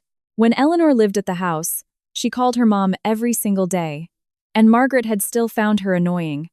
Now, Eleanor had even revoked that title. But Margaret dared not snap at her. She pulled a handkerchief from her designer bag and dabbed at the corners of her eyes, her voice taking on a crying tone. "Eleanor, Mom knows she treated you poorly in the past. Mom came today specifically to apologize to you. Can you please stop fighting with Sebastian? Every marriage has its ups and downs. What hurdle is there that you two can't get past?" Eleanor leaned back in her chair, resting her chin on one hand, looking at Margaret with a half smile. Her expression was like someone watching a terribly acted play. She didn't speak, just slightly raised an eyebrow. Seeing Eleanor give no response, Margaret steeled her heart. She suddenly slipped out of her chair, bent both knees, and landed on the floor with a heavy thud. Her kneeling shocked the two Vance relatives and forced a slight narrowing of Eleanor's eyes. "Eleanor, Mom is begging you. Mom is kneeling for you. Let the Vance family go. Vance Group cannot fall. That is my and your father-in-law's life's work."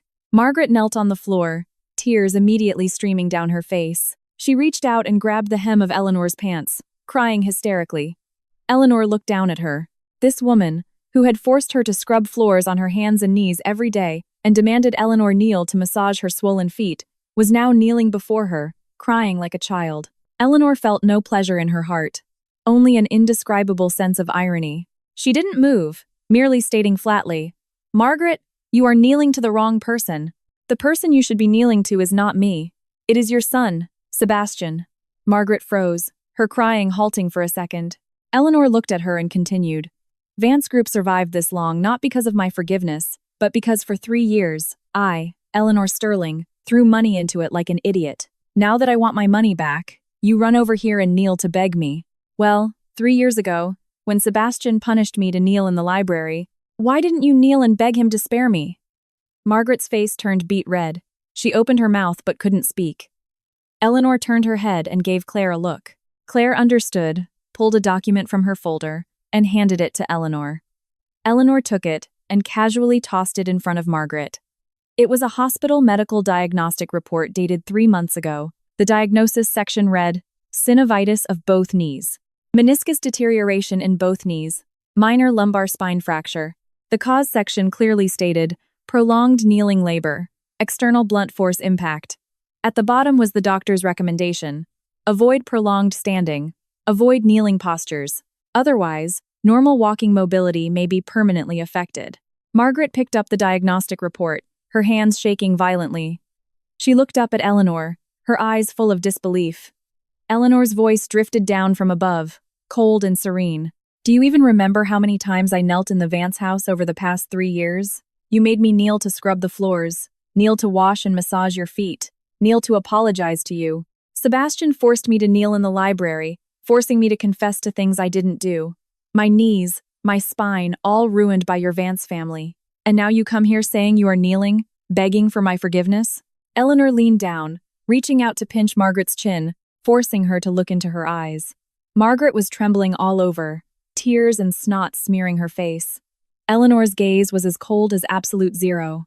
"Margaret, listen to me carefully. I will not forgive you, and I do not accept your kneeling. Everything your Vance family did to me, I want paid back with interest. You kneeling here only disgusts me." With that, Eleanor let go of her chin, stood up straight, and turned toward the door. Margaret knelt on the floor, looking as if her bones had been removed. The two relatives tried to help her up, but Margaret suddenly went berserk, lunging forward and wrapping her arms tightly around Eleanor's legs. "Eleanor, you cannot do this. You cannot do this. Sebastian was your husband. You were husband and wife. Save him. I will kowtow to you. I will bow my head to the floor. Please," Margaret cried as she slammed her forehead against the floor. The heavy thudding sound made one's heart clench. Eleanor stopped in her tracks, not looking back. She closed her eyes, took a deep breath, and when she opened them again, there was only icy resolve left. She told the guards at the door, "Pull her off. From today onward, no one from the Vance family is allowed inside the Sterling building." The guards immediately stepped forward and forcefully peeled Margaret off Eleanor's legs. Margaret's voice went hoarse from crying, yet she continued to hurl curses. "Eleanor, you cheap whore. You'll get what's coming to you. You will rot in hell. Our Vance family treated you well, and you bite the hand that fed you." Hearing that sentence, Eleanor paused. She slowly turned around, looking at the restrained Margaret, and suddenly gave a small laugh. The smile was faint, but it sent chills down everyone's spine. "Treated me well?" Eleanor repeated the words, her voice floating lightly. "Margaret, you spent $4 million of my money buying designer bags, playing poker, and buying jewelry. When you were spending it, you never thought about treating me well. When you made me kneel to serve you every day and forced me to eat leftovers, you never thought about treating me well. Now that the Vance family is collapsing, you run to me and say you treated me well?" Margaret choked on her words, unable to formulate a response. She could only stare blankly, her face a mess of tears and mucus. Right at that moment, the door to the reception room burst open. Sebastian charged in. He was drenched in sweat, his shirt collar askew, having clearly run all the way up. Seeing Margaret being held by the guards, and Eleanor standing to the side with a face as cold as ice, Sebastian lunged forward, ripping Margaret away from the guards and pulling her to his side. "Eleanor, what did you do to my mother?" Sebastian roared. Eleanor looked at him, sneering. "Ask her yourself what she just said and did. Sebastian, your mother is smarter than you. She knows the Vance family is finished, so she came here to kneel and beg me. It's much more useful than that pathetic ego of yours." Sebastian's face turned ghostly pale. He looked down at Margaret, who was crying too hard to speak, clinging tightly to his jacket. Sebastian ground his teeth, glaring at Eleanor. "Eleanor, whatever issues you have, come at me. Leave my mother out of this. Come at me." Eleanor looked at him as if she had just heard the biggest joke in the world. She slowly walked up to Sebastian, tilting her head up to look at him. She was half a head shorter than him, but in that moment, her aura was so oppressive Sebastian could barely breathe. "Sebastian, do you deserve it? What do you possibly have left for me to come at? Your company, your money, your dignity, are all in my hands. I just have to move a finger, and you won't even be able to afford your mother's retirement." Sebastian was completely silenced. He clenched his fists, his knuckles popping. He hated Eleanor. He hated her for showing zero mercy. But he hated himself even more, because every single word Eleanor said was the absolute truth. Eleanor took a step back, adjusting her cuffs, her tone returning to calm. "I won't pursue what happened today. But all of you in the Vance family better listen carefully. From this day forward, the doors of Sterling Holdings do not welcome anyone named Vance. And Sebastian, you haven't signed the divorce agreement yet. Court is in 3 days. You better think clearly whether you're going to sign it and leave with nothing, or force me to repossess the very house your mother is living in." With that, Eleanor turned and left. The reception room fell silent for a few seconds before Margaret's heart-wrenching wails filled the air. Sebastian stood rooted to the floor, like a statue whose soul had been extracted. He watched Eleanor's silhouette disappear through the doorway, suddenly struck by an overwhelming realization. That woman, whose eyes used to be filled only with him, was truly never coming back. Claire followed Eleanor out of the reception room, asking quietly, "Miss Sterling, why didn't you release the video of Margaret Vance? That would have permanently ruined the Vance family's reputation in high society." Eleanor pressed the elevator button, watching the floor numbers change, her tone detached. "There's no rush. Save the video for the most critical moment. Releasing it now will only make people think I am bullying the weak. Wait until Vance Group is completely bankrupt and Sebastian has hit absolute rock bottom. Then release it. By then, everyone will stand on my side." Claire's eyes lit up, and she nodded. The elevator doors opened, and Eleanor stepped inside. Her phone buzzed. It was a message from Richard Sterling. Eleanor, I heard the old Mrs. Vance went to cause a scene. Do you need Dad to step in? Eleanor replied with 4 words. No need. I got this. She put her phone away, looking at her own reflection in the elevator mirrors. Her face was perfectly calm, without a single ripple of emotion, as if everything that had just happened had nothing to do with her. But only Eleanor knew that, when Margaret knelt before her earlier, how desperately she had wanted to slap her across the face. She held back. Because true revenge isn't making them kneel in return. It is making them forever remember that the person they had to kneel and beg was the very Eleanor they had looked down on the most. The elevator reached the first floor. Eleanor stepped out, and the employees in the lobby hastily parted for her. Her high heels clicked against the marble floor, the sound crisp and resolute. It had started raining outside. Heavy drops smacked against the glass curtain walls, as if trying to wash the entire city clean. Eleanor stood behind the revolving doors, looking at the rain outside, suddenly remembering the rainy day 3 years ago when she first arrived at the Vance estate. That day, she had also stood by the door, waiting for Sebastian to come out and welcome her. She waited for 2 hours. Sebastian never came. In the end, it was Thomas who brought an umbrella and led her inside. That rain had lasted a long time. Now, it was raining again. But Eleanor would never stand at a door waiting for anyone ever again. Chapter 8. After returning from the Sterling building, Sebastian locked himself in his home office.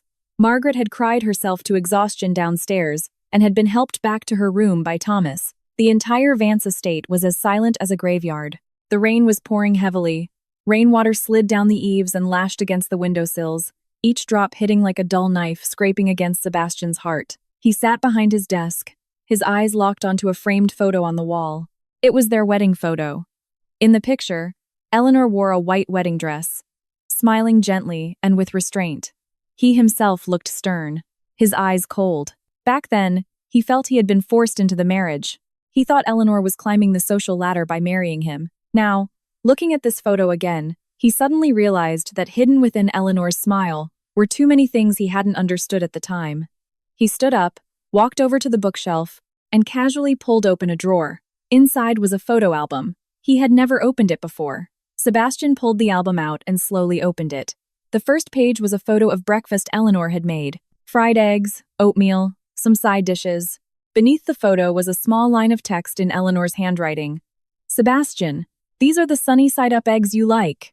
The second page was from his birthday. Eleanor had bought a cake and left it in the living room, waiting for him to come home. He hadn't come home that night. He had gone out to dinner with Chloe. Beneath the photo, it read, "Didn't get to see you. I put the cake in the fridge." Sebastian's fingers trembled slightly. He flipped through page after page. Eleanor had documented so many days without him. Every page was written quietly, without accusation, without complaint.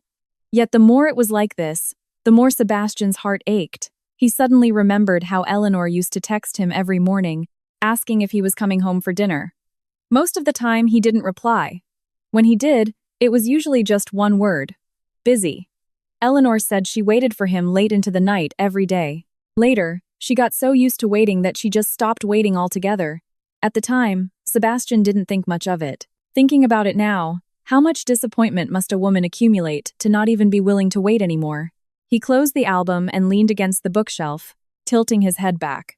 The bright ceiling light glared down, stinging his eyes. Sebastian closed his eyes, his mind filled entirely with the image of the day Eleanor left. He ordered her to kneel in the library. She looked at him, and the very last spark of light in her eyes died out. He didn't know then that he had personally extinguished the very last fire in Eleanor's heart. Sebastian suddenly understood something. He didn't care about Eleanor's fortune. He cared about Eleanor, the person.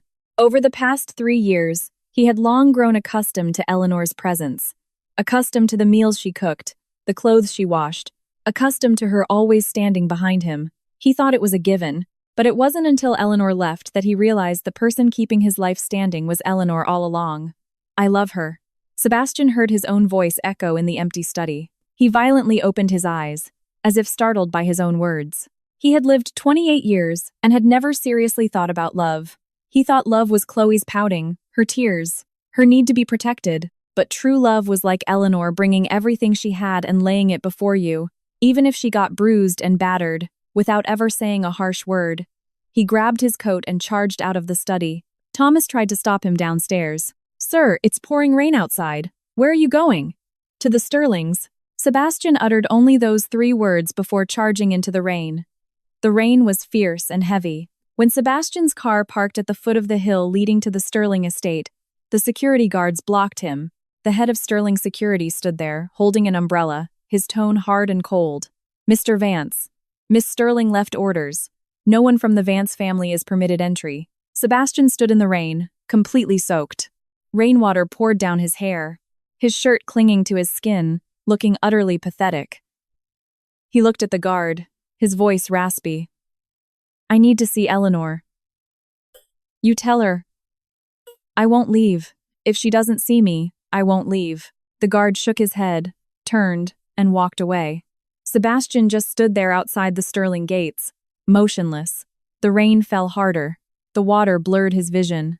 He looked up at the brightly lit mansion halfway up the hill, knowing Eleanor was inside. But she wouldn't come out to see him. Eleanor was standing by the floor-to-ceiling windows of the second-floor study, holding a cup of hot tea. She looked down at the blurry silhouette at the bottom of the hill, her eyes calm. Claire stood behind her, saying softly, "Miss Sterling, Sebastian has been standing out there for nearly 2 hours. The rain is too heavy. Should we? No need." Eleanor cut her off. "If he likes standing, let him stand." Claire hesitated, but ultimately said nothing more. Eleanor walked back to the desk, sat down, and continued flipping through the documents in her hands. The sound of the rain outside was loud, but it was as if she couldn't hear it at all. She didn't look, didn't think about it, and didn't let anyone deal with him. After another hour, Sebastian's legs began to go numb. His knees were already injured from being forced to kneel on the terrace days prior. Now, standing in the rain, his legs felt as heavy as lead. He gritted his teeth, not moving a single inch. The rain beat against his face, mixing with a trace of warm liquid. Sebastian couldn't tell if it was rain or tears. "Eleanor, come out and see me!" he yelled into the curtain of rain. His voice was swallowed by the storm. He yelled again, his throat already raw, sounding as if the sound was being torn from the depths of his vocal cords. He had never demeaned himself like this in his entire life. But he didn't care anymore. He just wanted to see Eleanor one more time, to make things right, and say everything that needed to be said. Eleanor heard it. That shout traveled up from the foot of the hill, piercing the rain and vaguely crashing into her ears. Her hand, which was turning a page, paused slightly. A second later, she resumed as normal. Claire stood nearby, carefully observing her expression. Eleanor's face remained impassive. "Miss Sterling, it looks like he dropped to his knees," Claire said softly. Eleanor looked up toward the window. Through the rain, Sebastian's silhouette had indeed dropped lower. He was kneeling on both knees on the ground, facing the direction of the Sterling estate. The rain beat down on him, and he didn't even lower his head. Eleanor's fingers tightened around her teacup. She remembered how she, too, had knelt countless times over the past 3 years waiting for this man to come home. She knew that pain better than anyone, but she didn't soften. Some things cannot be erased just by kneeling. "Go tell him." Eleanor stood up and walked to the window. "It doesn't matter how long he kneels. I will not see him. Tell him to go back." Claire nodded, picked up an umbrella, and headed out. Claire walked out into the storm, holding the umbrella over Sebastian. Sebastian looked up, his face covered in water, his eyes bloodshot. Seeing Claire, he acted as if he had grasped a lifeline, asking hoarsely, "Is she willing to see me?" Claire shook her head. She moved the umbrella slightly to cover Sebastian's head, her voice calm and cruel. "Mr. Vance," Miss Sterling said, "it doesn't matter how long you kneel. It's useless. She will not see you. She told you to go back. She also said, you once punished her to kneel in the library for 3 days. Compared to that, your less than 3 hours in the rain doesn't even amount to a fraction of what she suffered." Sebastian jolted. Rainwater poured down his neck, making him shiver violently from the cold. But what was coldest wasn't his body, it was his heart. He opened his mouth, his throat feeling frozen solid, unable to produce a single word. Claire looked at him and continued, "Miss Sterling also asked me to relay one more sentence to you. Sebastian, it's too late." Sebastian felt as if all his bones and tendons had been extracted. He slumped weakly into the muddy water. He lowered his head, the rain and mud mixing together and splashing against him. He suddenly started to laugh. It was a laugh uglier than crying. Too late. Eleanor said it's too late. He finally said it out loud. Sebastian muttered to himself. Claire didn't say anything more. She turned and walked back up the hill. Sebastian knelt alone in the rain, like an abandoned dog. He remembered Eleanor, pregnant with his child, standing near his office building, watching him hold Chloe. He remembered Eleanor being punished to kneel in the library, her knees too swollen to walk, yet still getting up to make his breakfast. He remembered the night Eleanor left, calling him 24 times, and he didn't answer a single one. I deserve this. Sebastian's voice dispersed into the rainy night, so light it was barely audible.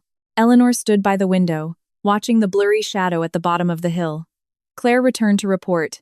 Miss Sterling, he is still there. I didn't have anyone chase him away. Should I have security drag him off? Eleanor was silent for a long time. Rainwater slid down the glass like transparent snakes. She looked out the window, her gaze somewhat distant. A moment later, she withdrew her gaze, turned back to her desk, and said with a tone devoid of emotion, No need. Once he's knelt enough, he will leave on his own. From now on, the person named Sebastian Vance has absolutely nothing to do with me. She picked up her phone and sent a message to the legal team. The divorce hearing has been moved up to tomorrow. Notify the opposing party. After sending the message, Eleanor sat down at her desk. Next to her hand was a piece of paper. Written on it was every day she spent in the Vance household over the past 3 years, every grievance, every tear. She didn't cry. She just quietly looked at that paper, then folded it up and placed it deep inside a drawer. From now on, Sebastian no longer existed in Eleanor's world. Down below, Sebastian knelt outside the Sterling gates. He didn't know how much time had passed. When the rain stopped, the sky was already turning pale with dawn. He was soaked to the bone, his lips purple, both legs completely numb. Thomas brought people over, hoisting him up from the ground. Sebastian was barely conscious, his mouth still disjointedly repeating, Eleanor. I'm sorry, Eleanor. Wiping his tears, Thomas shoved Sebastian into the car. As the car drove away, Sebastian looked back at the Sterling estate one last time. The morning mist enveloped the mansion, making it look like a castle he could never enter again. A single tear slipped from the corner of his eye, mixing with the rainwater, and vanished into his collar. At 9:00 a.m. that day, news came from the court that Eleanor's divorce lawsuit was being heard early. Sebastian did not appear. His lawyer represented him, stating that he accepted all conditions proposed by Eleanor. Sebastian left with absolutely nothing. When the news reached Eleanor, she was presiding over an executive meeting at Sterling Holdings. After listening to Claire's report, she simply gave a slight nod, then went back to flipping through the documents on the table. It was as if that 3-year-long marriage, and that man she had once loved to her very core, were nothing more than a page turned on yesterday's calendar. Chapter 9. The bankruptcy liquidation notice for Vance Group was officially posted 3 days after the divorce was finalized. That morning, Sebastian stood outside his office building, watching court officials slap foreclosure stickers on the glass doors one by one. The company logo was still there, but the entire building had lost its life force. Employees crowded the entrance, holding signs demanding their unpaid wages. Some were crying, others were cursing. Sebastian squeezed through the crowd, keeping his head down as he walked inside. No one parted ways for him anymore. It took him an hour just to push his way from the first floor to his CEO office. The office was a total disaster. Chairs and desks were overturned, documents scattered everywhere. A few remaining department managers blocked the door. Seeing him arrive, they swarmed him. The finance manager held a bank notice, his voice shaking uncontrollably. Mr. Vance, if we don't raise $80 million in liquid funds before 10:00 a.m. today, the banks will package and auction off all of Vance Group's assets. The North City project will also be repossessed. Sebastian sat in his familiar executive chair, resting his forehead in his hands, unable to say a word. He used to sit in this chair and feel like all of New York was beneath his feet. Now, he finally realized this chair had been hollowed out by Eleanor a long time ago. He had never sat securely in it. Mr. Vance, please say something. Another manager practically cried in desperation. Sebastian slowly looked up, his eyes entirely bloodshot. Can we still raise the money? The finance manager gave a bitter laugh. We've borrowed everything we can borrow. We've mortgaged everything we can mortgage. Mr. Vance, you even took out a second mortgage on the Vance family estate. The bank made it clear. If the money isn't paid back today, the estate will be seized. You have absolutely nothing left to leverage. Sebastian fell silent. The morning sun filtered through the blinds, casting stripes of light across his face. He suddenly felt very cold. He remembered 3 days ago, when his lawyer signed the agreement at the courthouse for him to leave with nothing. He thought he had hit rock bottom then. He didn't expect there to be an abyss below the bottom. Just then, the office door opened. Eleanor's lawyer, Daniel Hayes, walked in with 2 assistants. He gave a slight nod to Sebastian, his tone entirely strictly business. "Mr. Vance, Sterling Holdings has commissioned me to present you with an acquisition proposal." Sebastian looked up, his pupils shrinking. Daniel pulled a document from his briefcase and placed it gently in front of Sebastian. The cover read, "Vance Group Asset Acquisition Agreement." Sebastian didn't reach for it. He just stared at the document as if staring at a venomous snake. "Eleanor sent you?" His voice was raspy. Daniel nodded. "Miss Sterling said this is your absolute final chance. Sterling is willing to acquire all equity and remaining assets of Vance Group for a total of $30 million. This amount will exactly cover all of Vance Group's current outstanding debts. You may choose to reject this, but in 2 hours, the banks will initiate forced auction proceedings. When that happens, not only will Vance Group have nothing left, but your personal credit will be destroyed due to your debts." Sebastian's fingers curled into fists on the desk. 30 million. Eleanor was using 30 million to buy his company. This company started from zero 3 years ago, with 250 million of Eleanor's money injected into it. Now, Eleanor was taking it all away for 30 million. Was this charity? Or humiliation? "Where is she?" Sebastian asked in a hoarse voice. Daniel didn't answer. He simply checked his watch. "Mr. Vance, you have 1 hour and 50 minutes. Everyone else in the office was staring at Sebastian. There was no hope in their eyes, only a desperate waiting. Sebastian knew these people were waiting for him to make a decision, because they had nowhere else to go. If Vance Group was auctioned off, they wouldn't even get this month's salary. But if he accepted Sterling's buyout, at least Sterling would absorb the debts, and the employees could keep their jobs. Sebastian closed his eyes. He remembered 3 years ago when Eleanor stood in front of him, placing the transfer receipt for her first $50 million on his desk, saying, "Sebastian, use this money. You don't need to pay it back." At the time, he hadn't even said thank you, feeling it was just her duty. Now, Eleanor was taking it all back, and he didn't even have the right to refuse. "I'll sign." Sebastian heard his own voice, sounding as if it bubbled up from underground. Daniel showed no surprise. He pushed the document and a pen in front of Sebastian, then pulled out a small camera and pointed it at him. "Mr. Vance, to prevent any future disputes, we will record this process. Please confirm and sign." Sebastian didn't look up. He took the pen and signed his name on the final page of the agreement. His hand was shaking so badly that Sebastian Vance was written crookedly, looking like a grade schooler's handwriting. After signing, he completely collapsed.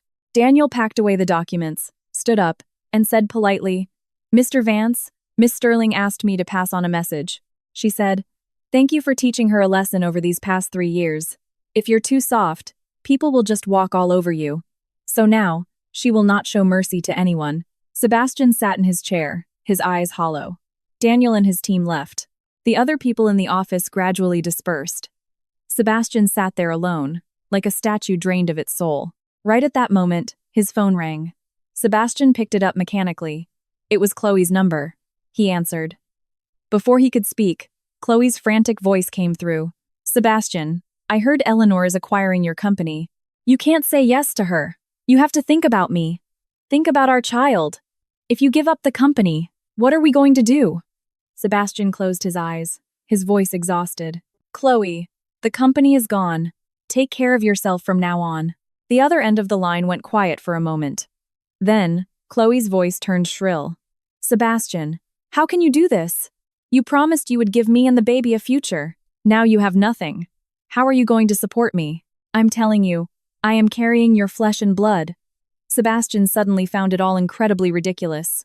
He let out a dry, harsh laugh. "Chloe, you are still talking about the child in your belly?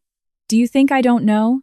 Eleanor sent me your medical records a long time ago. You can't even get pregnant. You've been lying to me from the very beginning."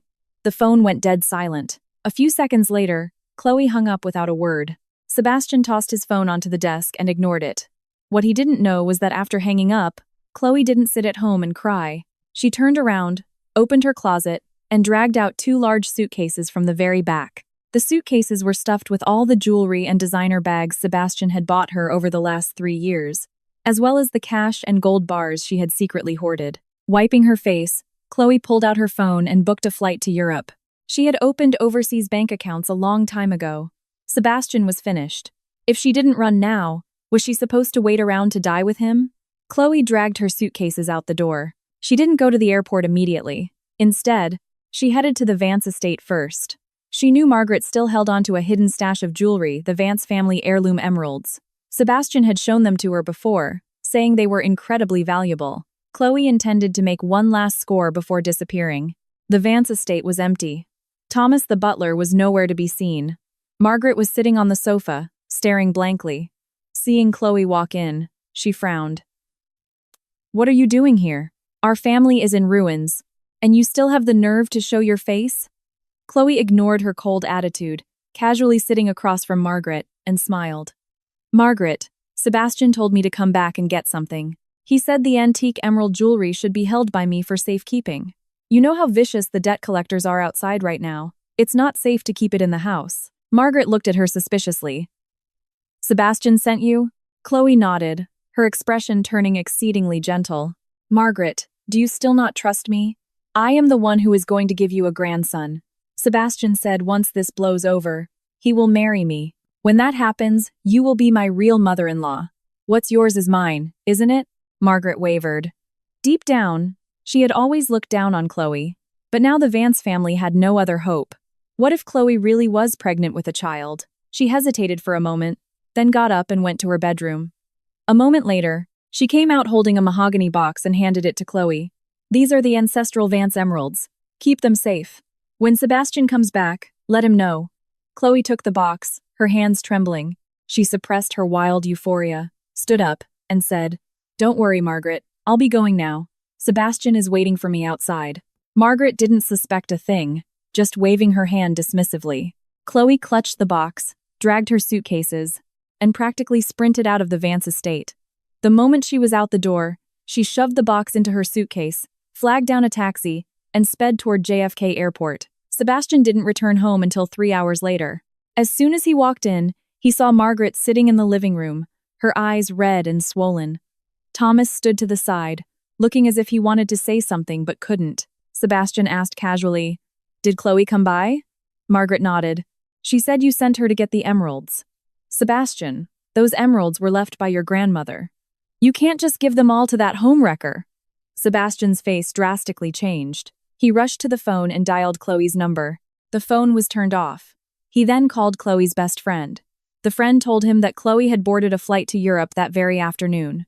Sebastian felt the world spin around him. He grabbed the wall, slowly sliding down to the floor. The last valuable thing in the house had been conned away by Chloe. That woman he had once held in the palm of his hand had, in the Vance family's hour of greatest need, stolen his final lifeline and ran. "Idiot. I am a total idiot," Sebastian muttered, his voice so low only he could hear it. When Margaret realized Chloe had run away, she wailed at the top of her lungs. She cried and cursed, cursing Chloe, cursing Eleanor, cursing the heavens and the earth. Sebastian sat on the floor, unable to say a single word. He knew that from this day forward, the Vance family truly had nothing left. That evening, Eleanor received a report from Claire. Chloe had absconded with the Vance family's remaining valuables and fled the country. Sebastian had called the police, but the chances of recovering the items were slim. Eleanor simply listened and gave a mild reply. "Understood. Leak this story too. Let everyone know that Sebastian Vance bankrupted himself over a con artist." Claire hesitated for a moment. "Miss Sterling, Sebastian has already signed the acquisition agreement. Vance Group officially belongs to Sterling now. Do you want to go take a look at the building? You officially take over tomorrow." Eleanor stood by the floor-to-ceiling windows of her office, looking out at the New York City skyline at night. The neon lights flowed like rivers, lighting up the entire city. Her reflection in the glass was cold and calm. After a long while, she spoke. "I will go. Tomorrow I will personally go to the Vance Group building. I built that tower with $250 million. Now, it should bear the name Sterling." Claire nodded and stepped out. Eleanor turned, walked to the coat rack, and took down her black suit jacket. She gently smoothed the cuffs, as if smoothing out the scars of the past 3 years. Tomorrow, she would personally push open the doors of Vance Group and sit in the chair Sebastian had occupied for 3 years. She was going to show everyone that Eleanor Sterling was no one's accessory. She was the master of Sterling Holdings. In this game of revenge, she was the only one left standing. Chapter 10. When Eleanor's car pulled up to the entrance of the Vance Group building, it was already broad daylight. She wore a crisp white tailored suit, her hair pinned up high, exposing her slender neck. On her earlobes sat a pair of delicate pearl earrings, the inheritance left by her mother. 3 years ago, when she married Sebastian, she wore those exact same earrings. Back then, she thought she would be happy for a lifetime. Now she understood. Happiness is something you must give yourself. The reporters outside the building had it completely surrounded, camera flashes erupting continuously. Eleanor pushed open the car door and stepped out. Behind her, Claire and several Sterling Holdings executives followed closely. Security guards cleared the path ahead, blocking the frantic reporters on both sides. Eleanor didn't pause, nor did she purposely look at the cameras. She simply tilted her head up slightly, glancing at the building. The massive letters for Vance Group were still hanging at the top of the building. She only looked for a second before retracting her gaze and saying to Claire, "Before tomorrow, have those letters replaced with Sterling." Claire nodded. "I've already arranged a crew. They will swap it out this afternoon." Eleanor led her team into the building. The employees in the first-floor lobby had already heard the news of Sterling's acquisition. They all stood on either side, watching her with trembling apprehension. Eleanor walked through the crowd toward the elevators. The doors opened. She stepped inside, and Claire pressed the button for the top floor. The elevator steadily ascended. Eleanor watched the floor numbers tick up, her face perpetually calm. The doors to the top-floor CEO office pushed open. Eleanor walked in. The office had already been cleared out. The desk and chairs were neatly arranged, but it felt terribly empty. Eleanor walked up to the massive executive desk and ran a hand over the surface. It was cool and smooth. She remembered her first visit to Vance Group 3 years ago. Sebastian was sitting behind this desk. He glanced up at her and said coldly, "What are you doing at the company? You shouldn't be here." She had backed out with a red face, still holding the hot soup she had cooked for him. Now, she was sitting in this chair. Eleanor sat down, leaned back, and rested her hands on the armrests. She swiveled the chair slightly to look out the window. New York City was entirely in her view, towering skyscrapers, endless traffic. The center of this city now belonged to someone named Sterling. "Miss Sterling, Sebastian is here," Claire knocked on the door and said quietly. Eleanor didn't turn around. She just gave a faint reply, "Let him in." When Sebastian walked into this office, he looked utterly disoriented. Everything here had changed. His belongings had been completely scrubbed away, and the bookshelves were now filled with Eleanor's files. He walked up to the desk, looking at Eleanor sitting in his spot, feeling like he was in a dream. "You're here." Eleanor turned around and looked at him. Sebastian nodded, his voice raspy. "Eleanor, are you satisfied now?" Eleanor didn't answer. She picked up a remote control from the desk and pressed a button. The large monitor on the wall lit up, playing a video. In the video, Margaret was kneeling in the Sterling reception room, crying and slamming her head against the floor. Sebastian's face turned completely white. Eleanor pressed the button again. The scene switched. It was Chloe throwing her tantrum at Sterling. Her face was contorted, lipstick smeared down her chin, screaming, "I am Sebastian's woman." Click again. It was the live broadcast footage of Sebastian kneeling on the Sterling terrace. The overwhelming public comments were all laughing at him. "You!" Sebastian's lips trembled, unable to speak. Eleanor stood up and walked to the screen. She pointed at the image of Sebastian and spoke calmly. "I didn't release a single one of these videos to the public. Sebastian, do you know why?" Sebastian didn't speak. He just looked at her. Eleanor turned around, walked up to him, and looked up at his face. "Because destroying you brings me absolutely no joy. You existed in my life for 3 years. For those 3 years, I lived a very exhausting life. Now I've figured it out. The best revenge isn't turning you into a public pariah. It is completely erasing you from my world, and then living 1,000 times more gloriously than you ever could." Sebastian's eyes turned red. He opened his mouth, his voice so low it was barely audible. "Eleanor, if I told you I truly regret everything now, would you believe me?" Eleanor looked at him, her eyes completely still. After a long time, she gave a slight nod. "But regret it." "Sebastian, The mistakes you made cannot be cancelled out by a simple, "I'm sorry." Over the past 3 years, how many chances did I give you to say you were sorry? When you punished me to kneel in the library. When you were holding Chloe. When you made me kneel to wash your mother's feet. If you had just said a single soft word then, I wouldn't have left. Sebastian's tears fell.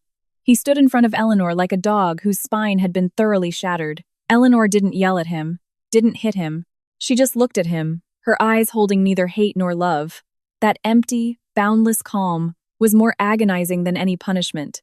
"From today on, you and I are completely even," Eleanor said. "What you owed me, I took back with Vance Group. The hurt you caused me, I paid off with those 3 years of marriage. From now on, I don't owe you, and I don't hate you. Sebastian, you can leave now." Sebastian stood frozen in place, as if he had been pinned to the floor. He wanted to reach out and grab Eleanor's hand, but Eleanor had already turned and walked to the window.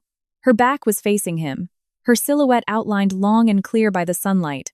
Sebastian opened and closed his mouth, finally just muttering one sentence, "Take care, Eleanor." With that, he turned and walked out of the office, step by step. His footsteps were incredibly slow, as if he was carrying a 1,000-pound weight on his back. But he ultimately did not look back, because he knew that when Eleanor said they were even, she meant it. This woman would never forgive him, and she would never hate him again. She would strip him out of her life, so cleanly that not a single trace would remain. When Sebastian walked out of the building, reporters swarmed him, shoving microphones practically into his face. "Mr. Vance, have you officially left with nothing? Mr. Vance, your ex-wife Eleanor Sterling acquired your company. Do you have anything to say? Mr. Vance, is it true that Chloe Jenkins embezzled funds and fled?" Sebastian didn't say a single word. He pushed through the crowd, stumbling forward. His silhouette was thin and lonely, like the very last leaf blown away by the autumn wind. Eleanor stood by the floor-to-ceiling windows of the top-floor office, watching the crowd disperse below. Sebastian walked further and further away until he disappeared around the corner of the street. Eleanor didn't let her gaze linger. She turned around, walked back to the desk, picked up the file on top, and opened it. The first page was Sterling Holdings' strategic plan for the next quarter. She picked up a pen and signed her name on the document. Miss Sterling. Margaret Vance and Thomas brought themselves to the front entrance. Claire opened the door, looking slightly hesitant. Eleanor didn't even look up. "What are they doing here?" Claire lowered her voice. "Margaret said she wanted to see you one last time." Thomas was standing behind her, not saying a word. Security stopped them downstairs. Eleanor paused her pen, thinking for a moment. Then she stood up and walked to the elevator.